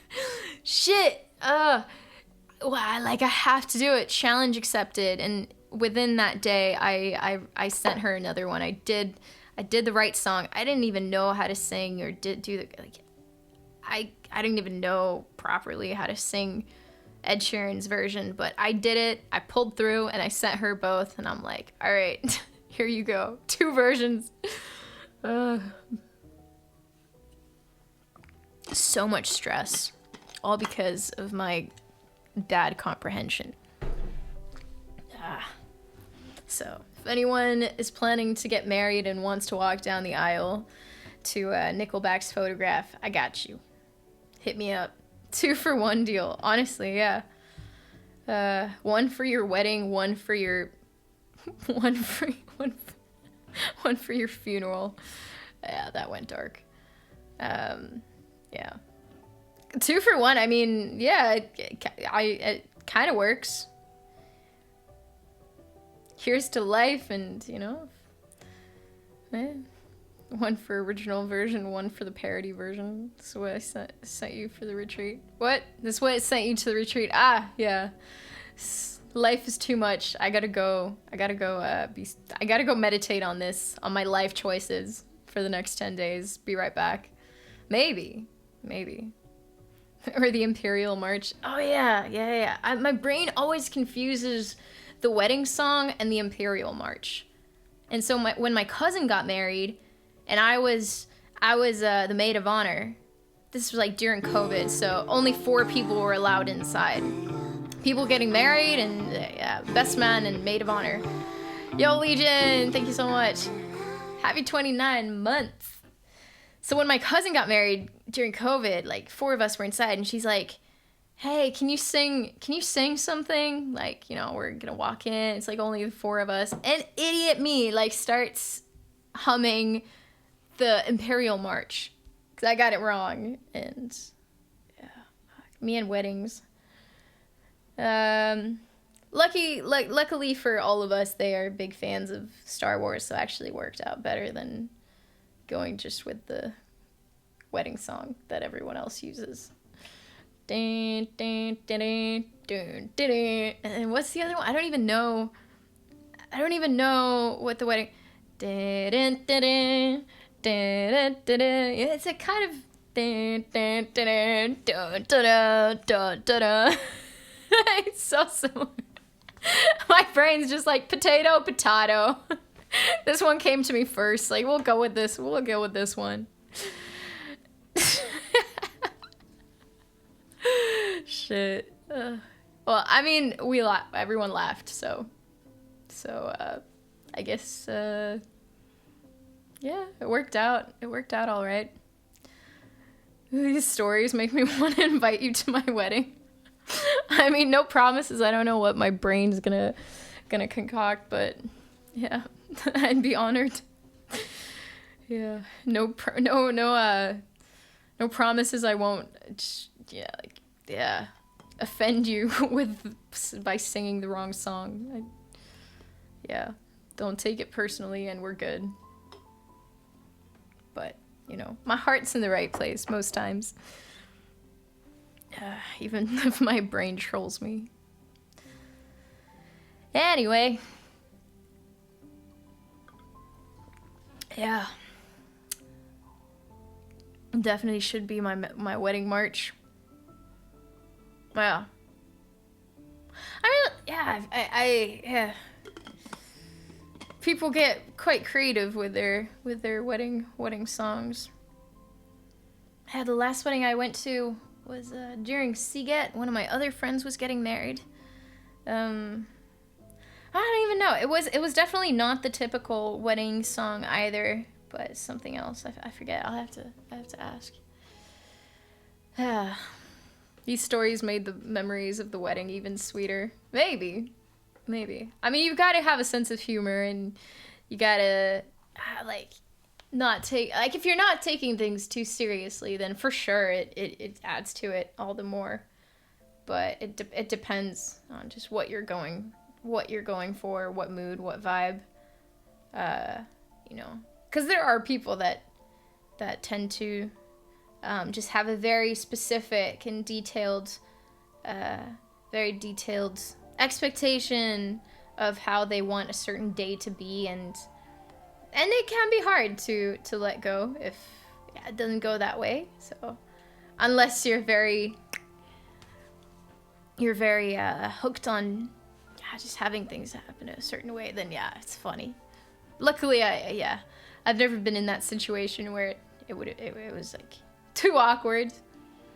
Yeah. Or there was that time I was invited to actually play at a wedding. The only time I did a wedding gig last year. Yeah, last summer. And what was the song that they got me to do?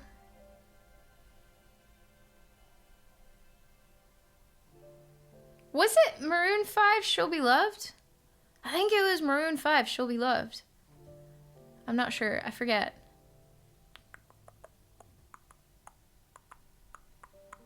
But yeah, it was an interesting experience. It was a bunch of strangers. I knew nobody. It was nobody. I mean, there was nobody. I knew nobody, but yeah, everyone, out of the family, took their seats, and, it was outdoors in a really nice place. You're fun. Was it your wedding? Should have been. Everyone, all the family members arrived, took their seats, and I was kind of the background music, I was just like in the front on a little bar stool, like minding my own business. I know nobody here, but I'm just, I had my covers. I had a couple covers chosen for the occasion that I thought would suit the vibes.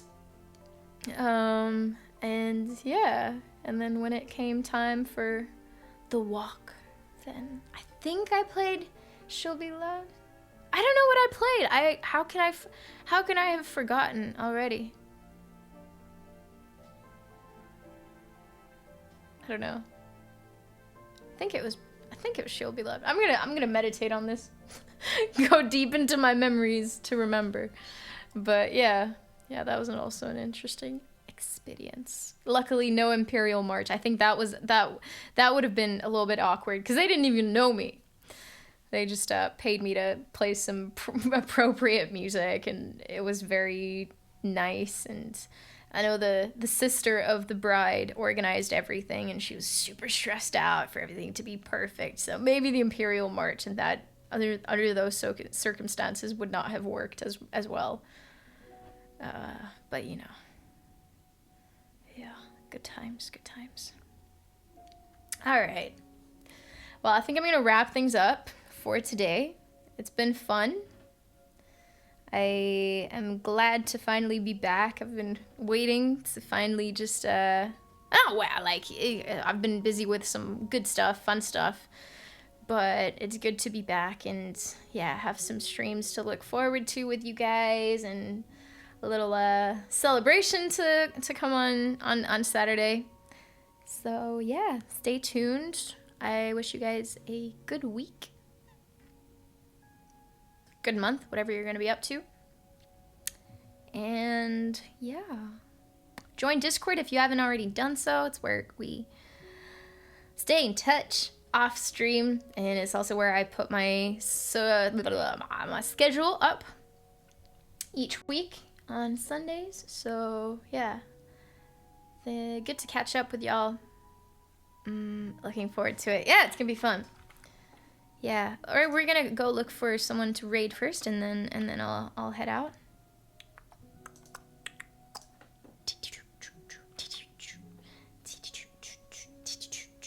I had 73 mind codes to sit on. Find the loveliest one. The loveliest one to share with us. Share with the group. Oh, I swear. There was some, I did collect some pine cones. That was nice. Yeah. I remember this one, there was I had the craziest, like little, like, you know those tiny flies? They're not even flies. They're like fruit flies, but even smaller. And one night, I remember I had like a cup on the outside patio table for the whole night. Well, like before heading to bed, I remember looking on the table and I was like, oh shit, I didn't drink my tea. Or was it coffee? I don't even know. Tea, maybe tea. Yeah, it was probably tea. It was tea, yeah. And I didn't drink it, but I saw there was a bug inside and I was like, oh, poor fella, he died. Felt bad, and then went to bed. And then in the morning, I wake up, you know, we have our meditation, and then we have an hour of doing nothing or free time. And I went back to the table, and I look inside, and, you know, I take him out. I'm like, you know, like, I look at him, and like, I see one little foot, like, and I'm thinking, oh, I guess he still has some, you know, like when they die, they still have some muscle movements, just automatic like muscle movements, but like he died, and I'm like, oh, it's like some automatic muscle movements. Poor little guy. It's like still a little bit of energy in there, even though he's dead. And then another little movement, and I'm like, holy shit, he's alive. You survived the whole night in that tea. I could have saved you. I let you suffer all night. And then this like 1 hour long resurrection followed. 1 hour of me like trying to dry the little guy, and it was like the tiniest little bug, but I spent that whole hour, you know, getting him to keep moving and to keep coming back alive, and you know, wow, it was such an emotional roller coaster ride. He was on my finger, and you know, he started moving, like 2 legs, 3 legs were dry enough to stand up, and then we waited like half an hour for his little wings to dry, and then those first attempts to fly, and I'm like a mother, like, you can do it, little bug, you can do it, and I'm like, holy shit, he can't fly, he's debilitated, like he will never fly again. And I'm like on the verge of tears, like, come on, you can do it. He's trying, but he keeps falling back down, and I'm like, come on, he's like making proper progress, he's walking fine, but no flying.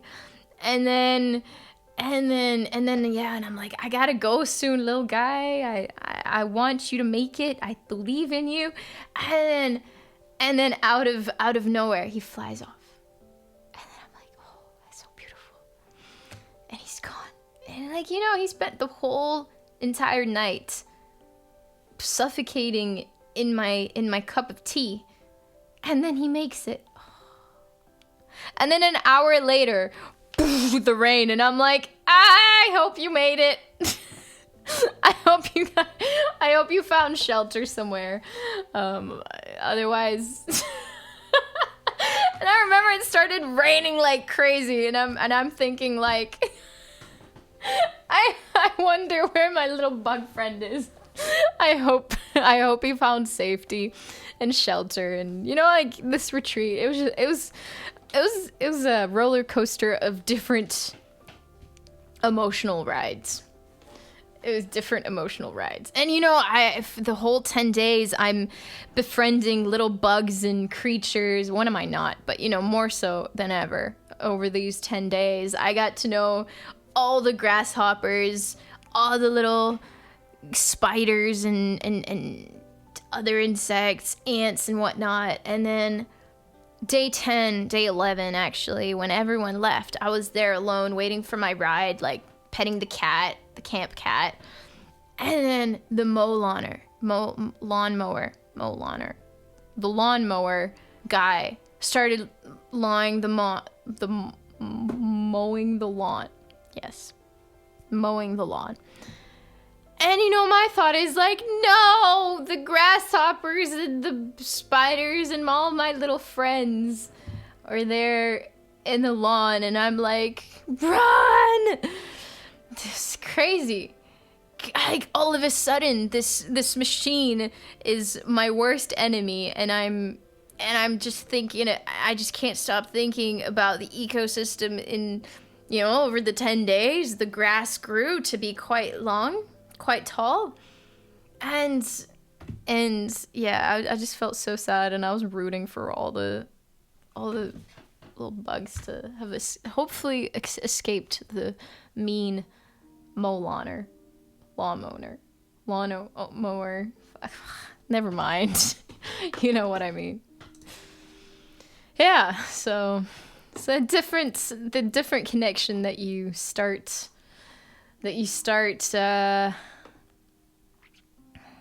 experiencing after spending time out in nature. Yes. 10 and 10 story, Shakespeare's Reborn. It makes it worse. Yeah, if anything, I have found a new hatred towards lawnmowers that I didn't know of. I have a deep hatred for them. A deep, deep hatred. I hate them now. I'm like every dog. I understand dogs now. All right.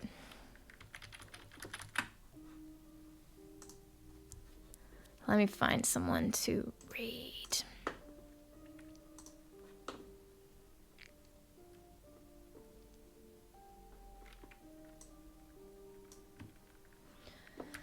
Okay. Thanks for stream. Thanks for hanging out. Thanks for listening to my stories.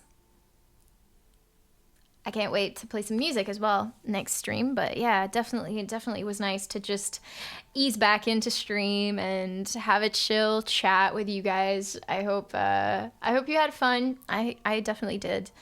Really nice to be back. Good to see you all. And yeah, looking forward to some more streams. We're gonna go raid now. I'm gonna go hang out with my brother. And yeah, wish all of you a nice, chill, lawnmower-free week with some downtime if that's what you need. Some kitty time, some doggo time. Yeah. Say hi to us for him. I will. Have a good one, everybody. Thank you for chatting and interacting and making me feel welcome. It's always a little bit, I always feel a little bit angsty coming back after a while, like, out of the loop. And yeah, got all sorts of feelings, but yeah, and then it always evaporates because it's always the same wholesome, welcoming environment coming back. So yeah, thanks for waiting. Thanks for always being super, super supportive, and yeah, I appreciate you all very, very much. Rise, thanks so much. Appreciate it. Thanks for the 5 subs. Ryan, complicated, Samia. Thank you, Raz. I've decided to. I found a channel. I don't know this channel. It's a new channel for me. Channel's called Amoroso Violin. Streaming violin on tour from Lucerne, Switzerland. So we've got a violinist. I'm a longtime member of the Philadelphia Orchestra's first violin section. I love all kinds of music and love performing an eclectic array of tunes from classical to jazz to popular to whatever. So, yeah. Show him some love. Thank you for your love. And I'll see you guys next stream. Bye, everybody.